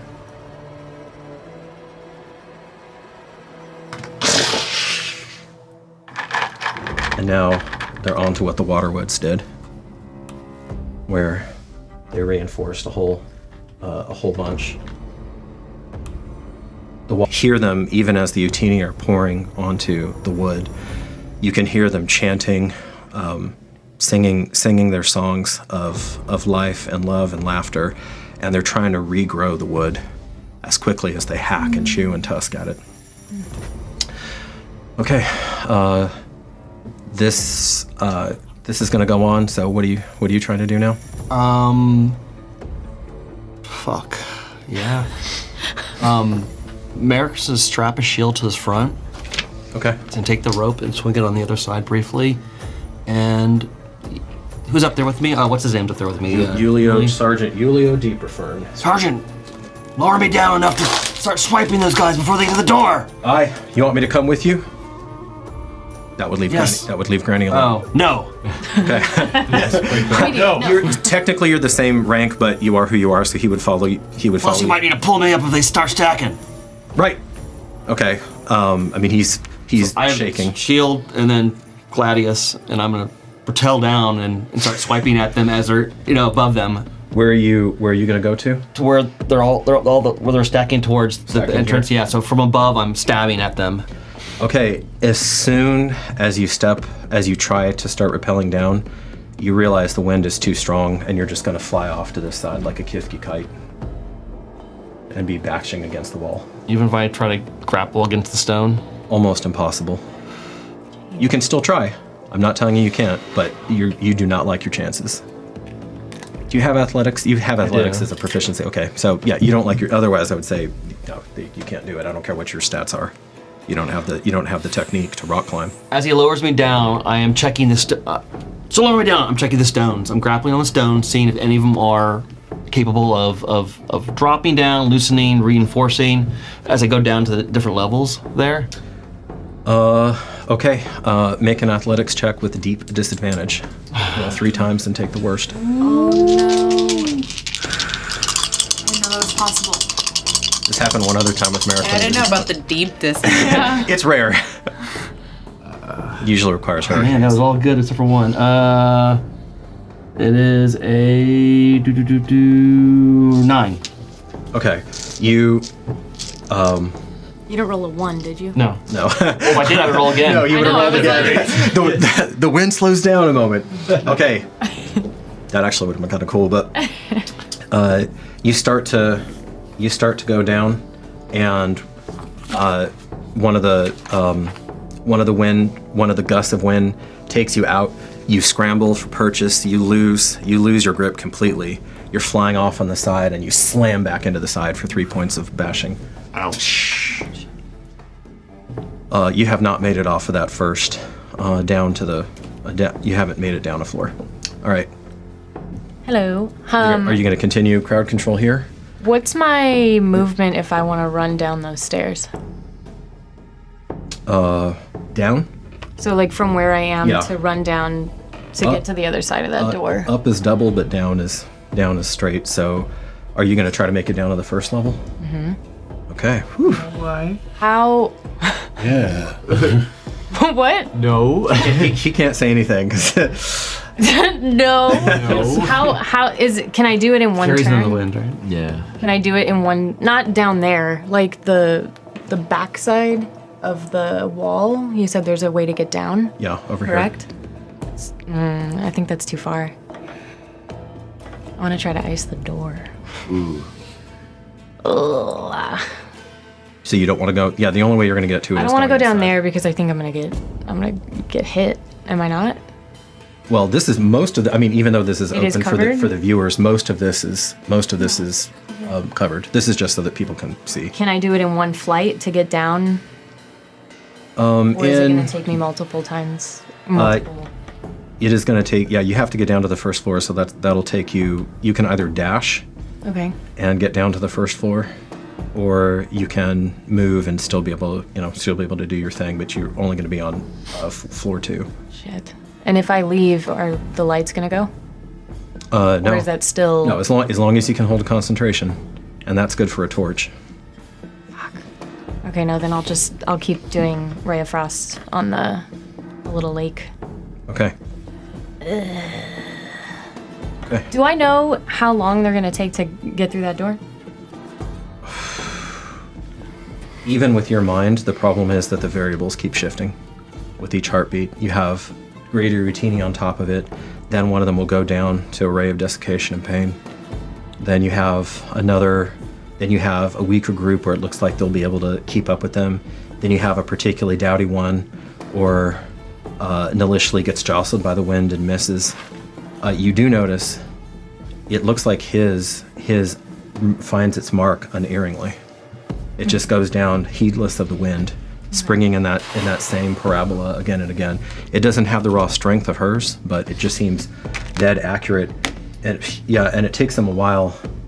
I realize it's a deck save, those monsters out there, but the Utini just don't seem willing to even move themselves a little bit to jeopardize it. So you're just slamming them and slamming them and slamming them. That makes sense. How big is that door? I mean, it's pretty small. It's pretty small. Not like that, but I mean, it's meant to be a quote unquote secret passage. So can the bigger Kithki get through there then? The bigger Or not the Utini. Kithki, I'm sorry, Utini. They may or may not be able to, but they might also just slam through some of the masonry as well. Fuck. I was designed not to be able to get in, but No, they'll be able to force enough. Yeah. enough brute force that they'll be able to get through. Yeah, I'll just fuck. I'll just Gelatus the body of water then, Those down. Okay. and just keep doing that. I'm gonna hit that. Is that same guy still there or no? No. He's Oh, he's like he's burbled his last. Okay. Yeah. I'll still do the same thing and aim for a foot. And you've been wickedly effective over here. The small ones seem to be particularly have particular issue with that Okay. Then I'll just keep doing that. as they disappear beneath the waves. I wish I could talk to you. Nope. I can't though. Nope. No talking. Nope. No talking. The communication is awful. That's correct. This ladders, they're fighting it. They're trying to get the wind. They're trying to get the wind in. And okay. Okay. I just want to check. I always have an envenom arrow, but I know that in the past I always had one envenom arrow. Can I have multiple now? As soon as you use it on one, it fades on the other. Okay, so they can all be You can only have one at a time. one at a effectively. time. Yep. One at a time. Okay, got it. Doesn't it just have to be an arrow? Could be basically anything with an edge. So I can envenom my hatchet. You could. Okay. Well, I'm still gonna be deep I'm gonna be deep in prayer, and I realize that like I can call in Coatl as well, because the winds are going so strong, and even Tlaloc. So I bring them in as well, and I pray that they especially affect my enemies. Okay. Do not touch my allies. And I really ask for this as I'm envenoming my hatchet. Okay. That eerie. I really asked for this. The eerie green energy Everyone make a second throw. flows into your hatchet. You are a small thing and tire quickly. I hear this. You take 3 points of frost damage as your limbs freeze from the inside out. Mark that down, please. Oh. Okay. All right. Maliciously. Where are the woodworkers, by the way? They're at the very bottom. Very bottom. Okay. I mean, when you call her, right? Okay, yeah. So my question is actually, when I use warding, can I place a warding in front of someone else and not myself? No, it has to be you. Okay. I love how you're running through this. I really appreciate that. Gotta check. If you just want to say you're staying the course, that's fine too. I think, I mean, there's like, it's either like Scorn of the Night or Ray of Desiccation. But my question is, can I hold the Scorn of the Night while at the same time firing an arrow at the ladder that they're putting up along the side of the wall? Arrow isn't going to make it, but you can ray them. Because the wind. Even if it's necrotic damage, will it damage the wood? It might. All right, let's try it. Okay. Yeah. You've never tried. We're gonna shoot the shot. Okay. Let's see what happens. All right. Shooting the shot. Hey. 19. Sick. Booyah. Roll damage. Yeah. Which is Die 10 and then plus 3. it's back at this. Oh, you know what? Actually, Allie, Yeah. here's a little morale boost for you, my darling. Ooh. Do we get inspiration? What? Who said that? God. So I promised a gift earlier. So this was I have not had time to upgrade it, so this won't completely help. But there, somebody roll like you. Ooh. Oh my gosh. You guys, it's metal dice. Whoa. And in your box, Yeah. and then we're gonna do what Anika has. Oh, I cleverly never done. seen Label that it. picture, sorry. Oh yeah, smart. Okay, so I'm gonna use one of my new dice right Yes. now. Yes. Okay, so I'm gonna use the Third die from the 10. left. Yeah. Die 10. Break it in. Die 10 is this one. Either of those. Either Yeah. one of those. Either of those work. You have nails? Yeah, I think you have nails. I was like, I think Allie has nails. Get it. If Go today. Okay. if you have to dump it out, dump It's it so out. heavy. Ooh, it probably feels so good though. Oh, baby. Go. Come on. 7, Okay, so 10. So it's plus 7 plus 3. Good. 10. Okay, it tears off. It tears into part of the ladder, and because it does wither it, it makes that portion of the ladder brittle. Oh, nice. And as they try to, as they're fighting, because they're fighting with this wind too. I mean, you have these massive creatures that are grappling with this thing, but of course, as they try to get it higher, then they've tried to do slide it along the ground, hit it, and then bring it up. You know, because they're not stupid. But as they're trying to do that, and they're sliding, and they're like, yes. They're sliding it up, and you blast that top portion of it, and it snaps in their tongue, and you see this top part of the ladder go flying off over here. Nice. Does it take out any of them with it? Yeah, when does it flies? take- It flies and it hits beyond the reach of Is it wood or rope? for the ladder. Yeah, ladder. It's some you don't know. It's more solid. No, but it's or stiff. loose? It's Stiff. whatever it is. It's made of stiff material. And had they already started climbing up it? Did any of them fall off, or? No, they hadn't, because they were bringing it up, but they were going to plant it in the ground and then start braving the wind. Just trying to get up it. Okay. Okay. Boop boop boop. Thank you for this, whoever. Yes. Thank you. Are there any on our side doing the same thing with ladders? No, all of the ladder activity looks like, and there is even some more activity over here.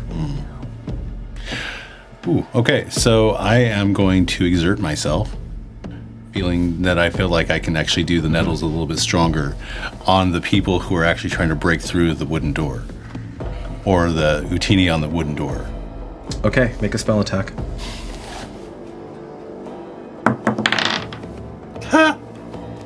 I got a 3. I'm not sure what that translates to. Okay, so you summon this thing. It's bad. And both of your hands, you have a double fist of golden light, and then it aches. It more comes from your chest as you throw your hands out and yell. So it's a corona of gold, and then it's a heart, almost a blade of white, as it lances down and strikes the ground and splashes all over the ground. That sucks, man. Well, whatever. That's cool though. You still feel like you have more in you. Got it. Titus. And I'm still going to let you ride off of that 20 to communicate. How far away can the woodworkers still work on that wood? It's close. They have to be close. Okay. Some of them that are strong don't have to touch. If they're newer, they have to touch. So basically, they're just like condemned there if they break through. They're going to break through. Okay. I am going to go down to the second level of the tower. Okay. I'm going to call them up and have them run and dash as fast as they can. And then I'm going to take out the shovel nave from Aurelia's field. And I'm going to hack down the stairs on the front row and then also the floor on the second floor. And I'll be on the stairs so it drops down to cover it with stone. Okay. You yell, you run down to the second floor. You said it went through stone like butter, right? You've never tried it on stone? Did at the hot springs. Soil, it went through rocky ground just fine. Not stone. Fuck it, worth a shot. Yeah, it is. All right. Yep. Call them out, make sure I'm secure, make sure they're out of the way, and just try to like fill it with rubble. One of them screams, "No! We have to stay!" But you'll die. And as one voice, they say, "We know that! God damn it. Kill them! All right. Hold the line!" Fine, I won't. Okay, yeah, I'll just huck out a fucking pylon with the one that's closest. Okay. I'll do it for that second window so I have a little bit more at it. Sure. Yep. Because you're that close, yeah, still almost impossible, but now you're close enough and it's almost straight down that you can almost get something going. Okay. So. I tried. The wind. Just make it all wall. That might be better. The wind dies down, my friends.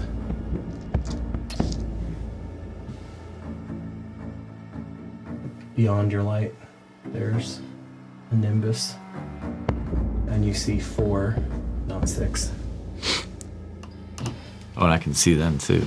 You see 4 figures that have fur that's stark, beautiful white.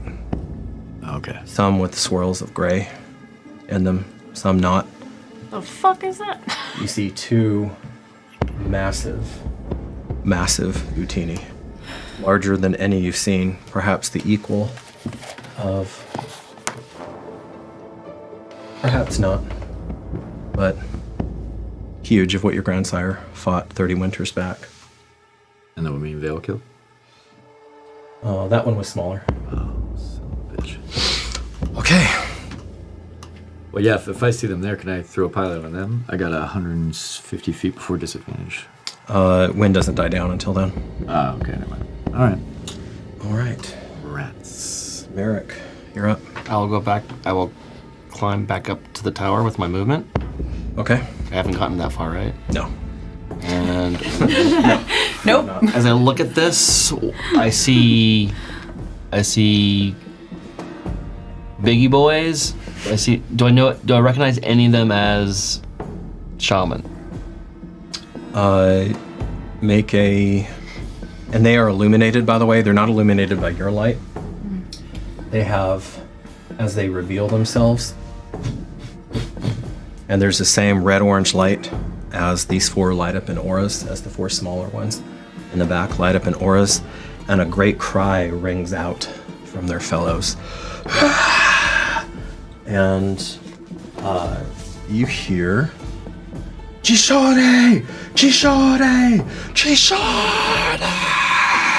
Rise up from all of them, and they seem to drive themselves. Because you had been exacting, between the two of you, you'd been exacting quite a toll at that.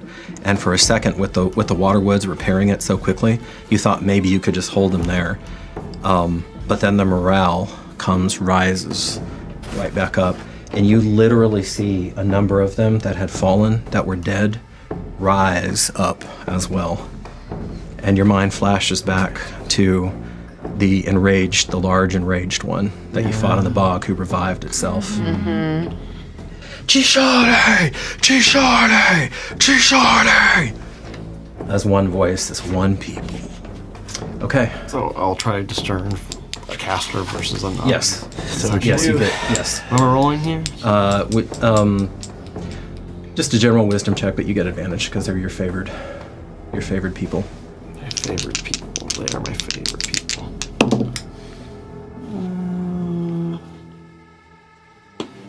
That would be 16.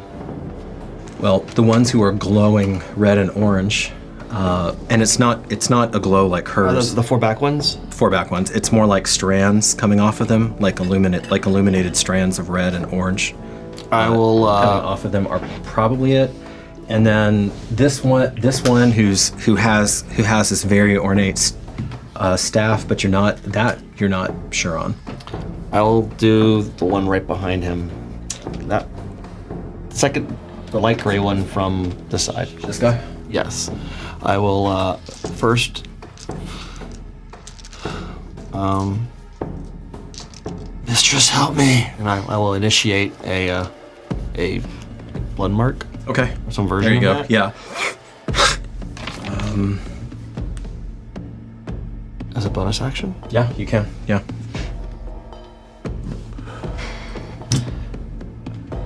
Okay, there's a look of and I immediately fire at that one as well. Okay, go ahead and roll to hit.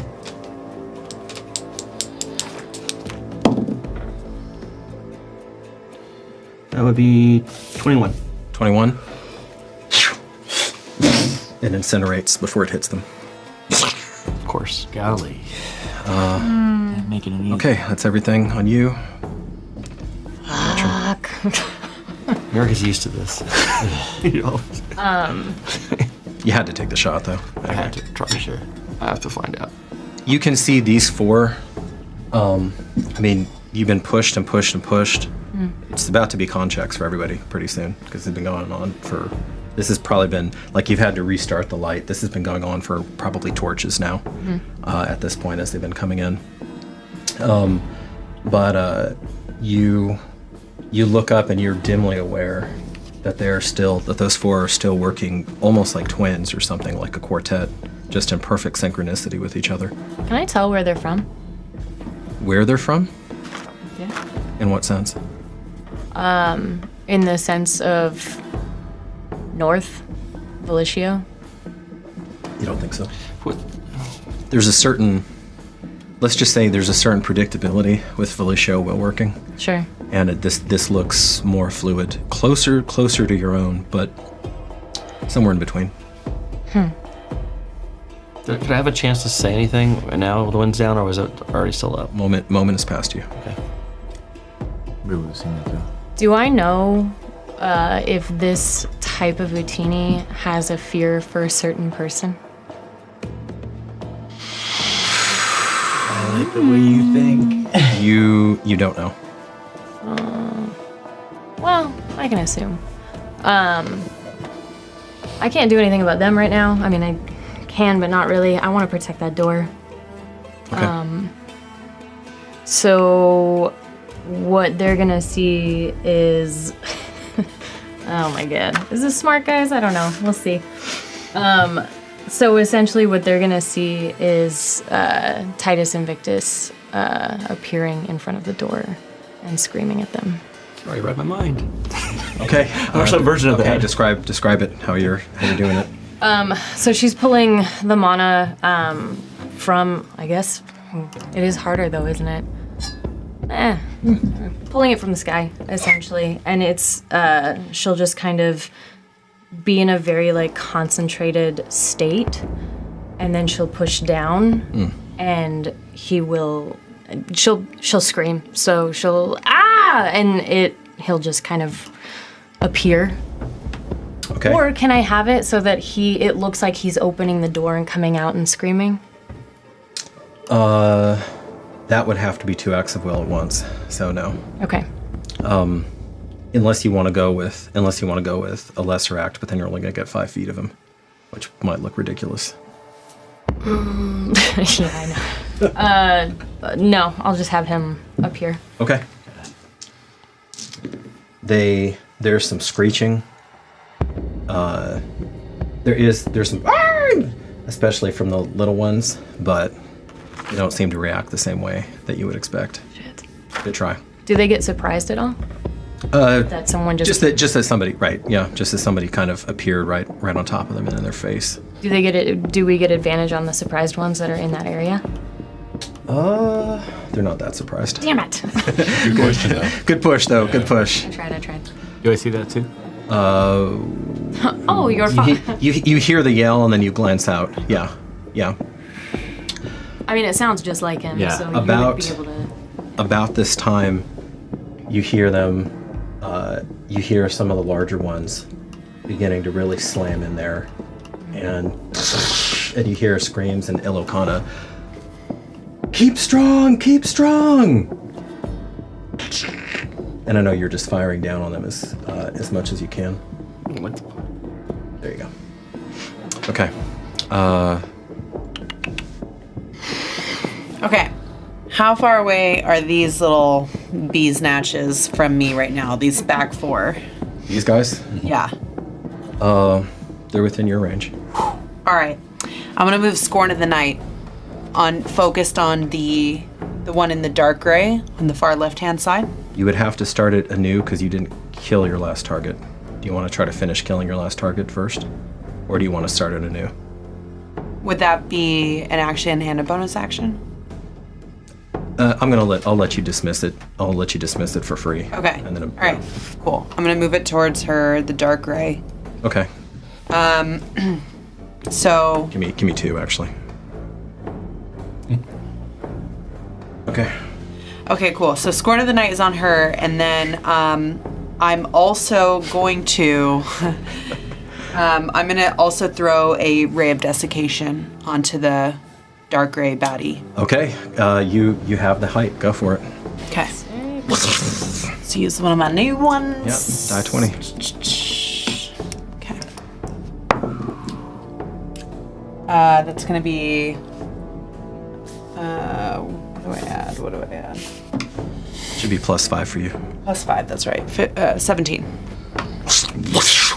So they try. There's some sort of gesture. It may or may not be timed with you, because it seems like they're holding a kind of dome, is what it's looked like a very shadowy. And even in real life on the Prime Material, on the World of Muscle and Blood, you're starting to be able to see the contours of it because it's still dark, and it was excited because this is all the same combat round. It was excited by burning that up. They have confidence in this. Why shouldn't they? And as your ray tears right through it and doesn't seem to be bothered by this dome at all, the thing shrieks and roll a die 10. Yeah. +3. Something works. We just need 1 million more of it. Hell yeah. +3? +3. It's gonna be 5. 5, okay. As soon as that happens, this one will go down. All right. To go down, like she just falls. No. Go back. Shift. Go back, and then her sister will come over and block her as best they can. They were a little confused about where that came from, because there'd been sure, there was all kinds of stuff. There's a lot. I mean, we can see it like this, but obviously this is just bedlam right now. Yeah, there's hundreds of arrows from everywhere over. Like there's a lot of people on our side too. They're just as these people we're about to get there. Actually, to that point. So after you, but before you. So the Kithki fire, inflicting some damage, and now with the winds done, they return fire. Now, you have the advantage of altitude, which is the only thing, altitude and cover, which are two things in your favor, which is why they're set up. But any time that one of their javelins or any time that one of their arrows finds its mark, Yep. and you're starting to see, now that the winds have finally died down, you're starting to see the Kithki bodies just falling off now.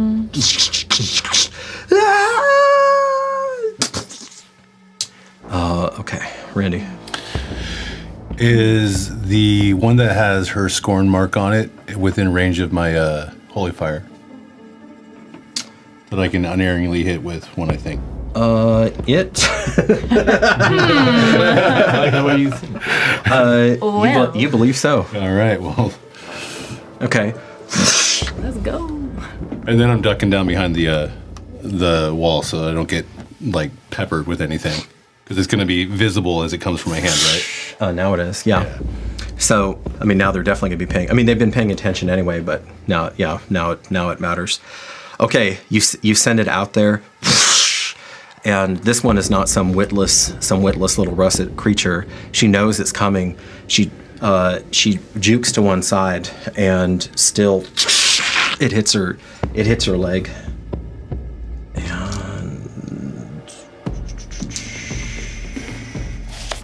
Okay, still not down.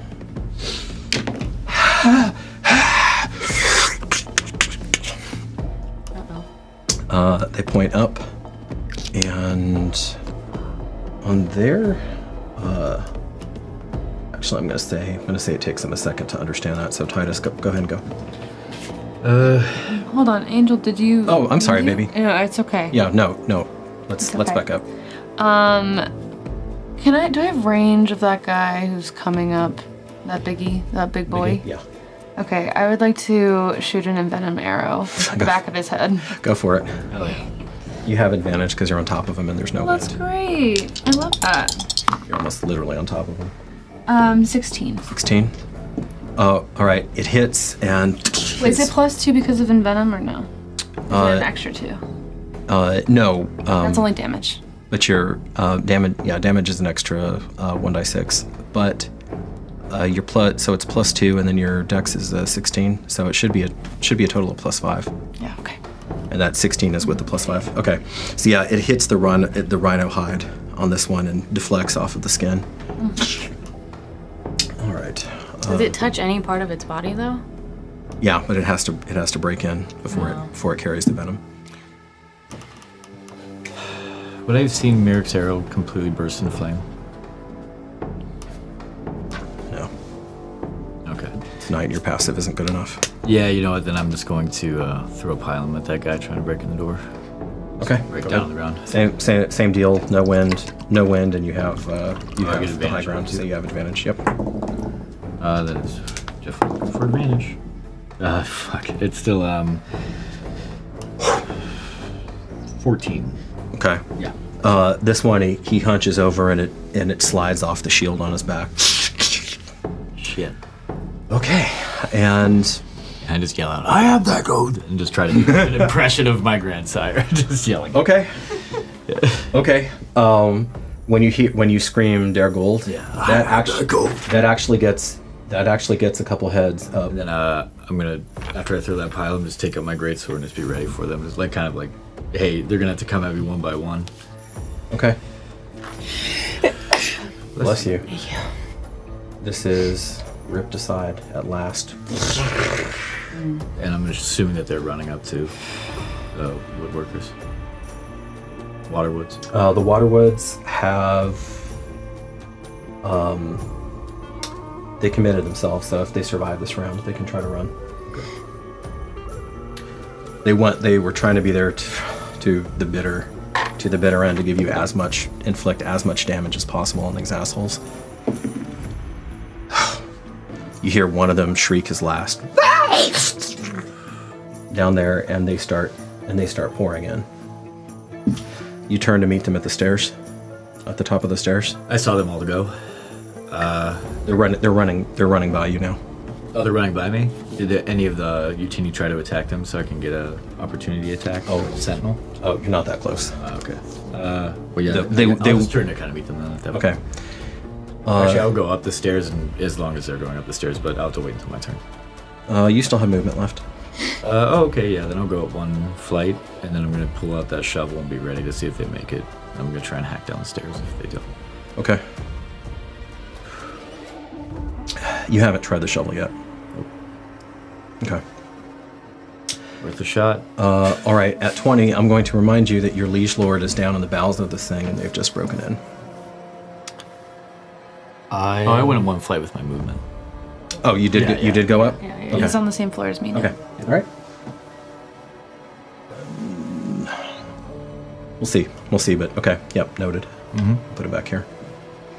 I'm going to use some of my movement. I'm not sure how much to move down to that level Third floor. or one of those levels. So you're at the very top. You can drop down with your short little legs. You can just get to level 4. And can I fire if I just get to level 4? Nope. It's nothing to fire at. Oh wait. Oh, fire out the window. Yeah, you can fire at something. Sure. And if I dash, I can get down even further. If you dash, I will let you get down to the 3rd level where Wesa and Titus are. I'll do that. Okay.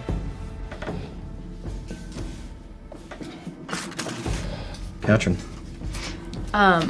With colorum, is it something that I can put in a specific place and have it shoot as a 15-foot cone? It has to come from you, It has to come from me. I believe. Let me look that up. It says self, so I'm pretty sure. It says self. Yeah, Yeah. then it has to come from you. so I can't like shoot it. I mean, not unless it's pretty up close and personal. I'm gonna say this is where the Fellowship has to make a decision, because these things are gonna come pouring in here now, and they're not gonna stop. You can feel the weight of past decisions upon you. You know in your heart, and all of you to some degree, but you especially, true cleric Marcus, you are very grateful that the morale and the spiritual authority of the group did not become degraded on the series with the slaughter. And you know that the presence is there with you now in full. Notice I have not made you make any checks to see if your power was coming through. You haven't tried to heal anybody yet, but no checks. You can feel the presence, steady, strong, watching, but not disinterested, obviously, because you're slinging some juice. Okay. Oof, that's heavy. Shit.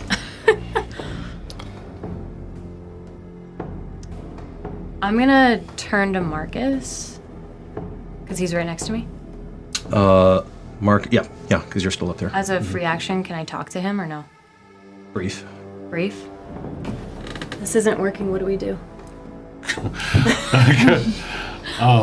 Querthorn is with us. We fight next to our liege lord. Okay. All right. I will say in the closed confines of the tower, a 15-foot cone would basically hose down an entire section. Okay, then, as much as I don't want to, I'm going to run down to where Titus is. Okay. Yeah, we're all on the same floor then. Yeah, and Merrick. 3rd. And Tati, Wesa. And me. Yep. So, Wace is here. Can I see, like, is there, are they coming up? Wait, you'd be at the stairs. Like, are they coming up, or is Utini? it, yeah. Utini, they're disappearing like a horde of running zombies, Anika. They're just as fast as they can get in there. You're gonna get some more shots on them. They don't just teleport in. In fact, they're gonna bottleneck here for a bit, and your archers are gonna be able to, that's just going on this whole battle. They're just gonna be exchanging fire with each other. But Then I don't know if that's gonna. But they're coming in. Yeah, because even if I go, can I sneak down farther? It's too cramped, and they can see in the dark. Well, then can I see them? Not from the third floor, not yet. Oh fuck. Don't worry, baby, they'll be here. Well, then I can't really do much, so I'll just wait. Can you fire down blindly? I can. So you're now with them? Yeah, Step yeah, in? yeah. Okay. You want to be right next to Titus, or do you want to be back the little bit that there is? Yeah, you can cast and then go back another way. And I'll just be at the door ready. That's true, because you'd have to kind of like do one of these where you'd like, basically. Ooh, These are skills Katrin does not normally pull up, but this is a increasingly desperate situation. yeah, then she'll yell out, color 'em, and. You don't hear them in there yet. Oh, okay. Do you want to ready in action? Ugh, yeah. I know. We're not huge fans of readying in action. Readying actions. Yeah, I'll ready in action. Can I'm gonna take Lux. Ooh. Tripidum you can move. The dancing lights you can move. Lux is fixed. Lux is fixed. Yep. I can't just turn it off and turn it back on? That's an action. Ah, shit. Okay. Then I'll just ready in action. Okay. Yeah. And what do you want the What do you want the trigger to be? I want to... Because would I be able to see them? See the Utini? No, but they're going to be so packed in. I mean, this is almost claustrophobic where you're fighting at. They're going to be so packed in, and they're not stealthy. I mean, they're not trying to be stealthy. So you're going to hear them. You're going to hear the huge thudding bodies. Moving. Yeah, I mean, as soon as I hear them close enough, I'll just drop it. You'll hit it. Yeah. Okay. All right.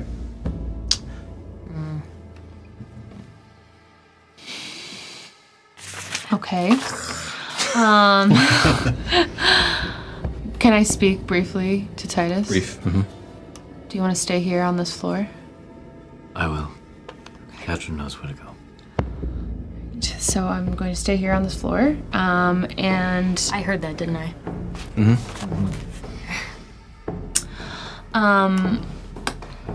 because they're not close yet, I'm like preparing for more combat, but in the meantime, I'm just gonna shoot another envenom arrow out. Okay. Down. Okay. No, that makes sense. Just inflicting as much damage on their backside as they come Yeah, up. why No, not, right? no. Advantage still, that's or yeah, not? advantage. Okay. That's exactly what you should do. Okay, 218, so 23. Okay. That time you got through even the rhino hide. You. Okay. So go ahead and roll 1d6 and then 1d6 minus 1 and then Another die 6. and then another d6. Yeah. Nice. Nice. So 6. Okay.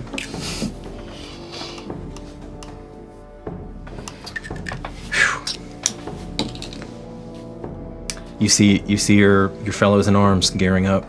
My attention is absolutely fixated on these 4 women in the back, or whatever is in These the ladies. These beastes. I'm going to still attempt to take the one that I have Scorn of the Night on. Her sister seems to be trying to run interference for her. Well, I'll let her run into my ray of desiccation then. Okay.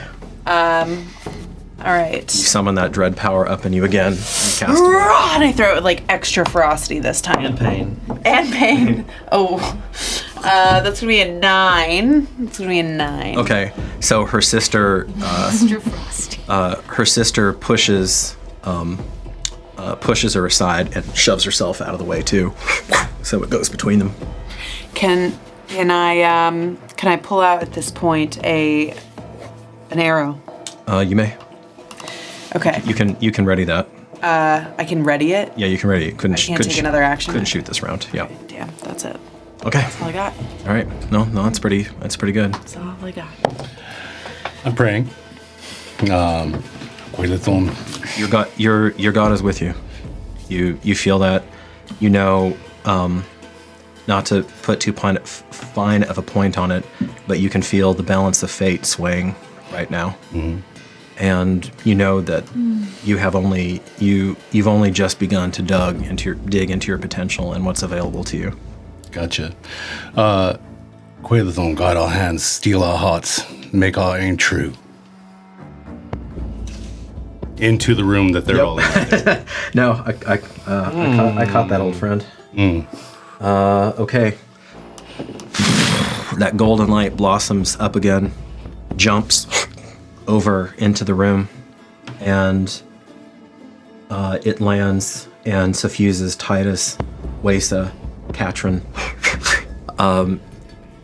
You feel this is And Merrick does. Merrick. so it's Only three. Only three. Yep. Okay. Only three, and Merrick only barely made it into the room. So you were away. You can do it again. You can do it again next round, Randy. Okay. There is yet more. It's a concentration, so I'm just. There. That's true. That's a good point. There is yet more. And I'm still knelt down, it's like behind the. They, for whatever reason, your glowing ass, they haven't, for whatever reason, There's a gigantic fake glowing ass next to him. they haven't seen, they have not seen fit or able to locate you or fire at you effectively or whatever. You don't know if that's Quailithon's hand slapping danger aside from you or just, haze of battle or whatever. But it's, honestly, at this point, you're surprised you haven't been feeling, on the other side of the shield. Nice. You can hear your own ragged breathing inside of the armor. You can feel the sweat running down your body. You're not used to these things. You can feel the chafing that part of your mind drives away. And Titus, Yeah. you ready in action? Yeah. And kill whatever comes up the stairs? 100%. And look over at Katrin and be like, might be time. And I just, as I kind of just stand there, just ready. Oh, sorry. So that golden light. Yeah, I was wondering what that golden light descends on. Tell us That golden light descends on you, is an aura around you for a moment, and then suffuses into your bones, and you feel more capable, and you feel a presence, Donnie. You feel a presence, and actually, I'm going to tell all of you at the same time. It says something to you. Katrin, you feel the same thing. You have never felt divinity in your life. It's not part of your studies. It's not part of your existence. Part of you in your secret heart of hearts may not even believe that gods really exist. Just different forms of, you know that tremendously powerful beings exist. But really, what are they but more capable at manipulating larger portions of the river than others? Now you can feel it, and your logical mind can shunt it aside if you like, or if you need to in this moment. But if you survive this night, you know that they exist because you can feel one now soak into your bones, and you feel more capable, more ready. And you hear a message. And to you, the indifference edged with a bit of scorn of Tezcatli, which froze your body earlier. You are a small thing that tires easily, which you have heard before. Way back in the bog, remember? Got a little taste. That cold now is driven away. That cold that started from the inside out is now largely negated by a warmth and a surety that comes from the outside in, and you can feel the same presence, fundamentally different from Tezcatli. Because I want to keep this separate. Because we're about to make one check. Make a religion check. Okay. A name is whispered. You cannot hear it. There's too much going on. But I've only let you do that, Tatiana, because you stayed very inward focused, even in the midst of all of this calamity. Okay. A name is whispered on the ethers, past your soul, but it goes past your soul, not into it. And all three of you hear clearly, hold the line. And I hate to do this to y'all, but that's where we're going to have to pause the story. I love all of you. Yep. Oh boy. It's already been 3 hours. What? I know. We all look around No. and tear in our eyes, just like, all right, guess we're all gonna fucking die. I love that. Stays another 2 hours. That's about. When we come off of a hiatus, that's about what we're gonna have to. It's basically gonna be all of next session. Do we recognize the voice? Sorry. If you can hit some crazy DC on religion, go ahead and roll. I already went. Yeah, you already rolled. Do I hear the voice? That is an 18 plus 2, dirty 20. You feel you feel something divine happening in that room. Do you remember Cast Your Mind Back? Do you remember, Allie, when I told you and you were surprised when you went to the Prime Denomination Shrine? Yeah. And I said there was no, and you said you felt for divinity and there was no divinity? Yeah. In that moment, you absolutely feel it. Okay. It's different, but you feel a presence with a capital P emanating from that room, flowing through him. Mm-hmm. You have not been abandoned. I got an 18 plus 2, 20. 20? 22. I love that. Okay. Whee! Let's go. So So many good things. does the phrase north, always north, Aha. mean anything to you? Yes. It feels and sounds as that voice has been described, or as the ghost of Aurelia several winters back now described east, always east. The same voice, by the way, that this night, because Granny Touchdown was relating that story, the same voice, by the way, that told her 50 winters back, east, always east. It's all the same voice. And you have a moment of connection with each other. Great lady. And that, I tried hard. See, I told you this was ambitious and I overshot, but it's okay. It's okay. It's beautiful. That is where we believe it. I love it. I love it. Wow. Okay. So this happens in homebrews too, y'all. It happens. Gee. Let's see if I even show up over the tower. Okay, good. Yes. Can you see me? Just hide behind the tower. The neighbor on Tool Time. Well, there you go. So I suppose we're having hold the line, the conclusion. When we come back, we will be coming back in 5 long/short weeks, and that will give hopefully all of us time here at the table to reflect and to find some rest and respite, because this has been it's absolutely a labor of love, and I've enjoyed every minute of it, and I hope y'all can say the same. Yeah. But it's been a lot. It's been quick. We got this beautiful studio up. We have to, real life. We all have, jobs and people and obligations and all of that. So we pulled it together and ran 12, and we're going to do a damn sight more than that.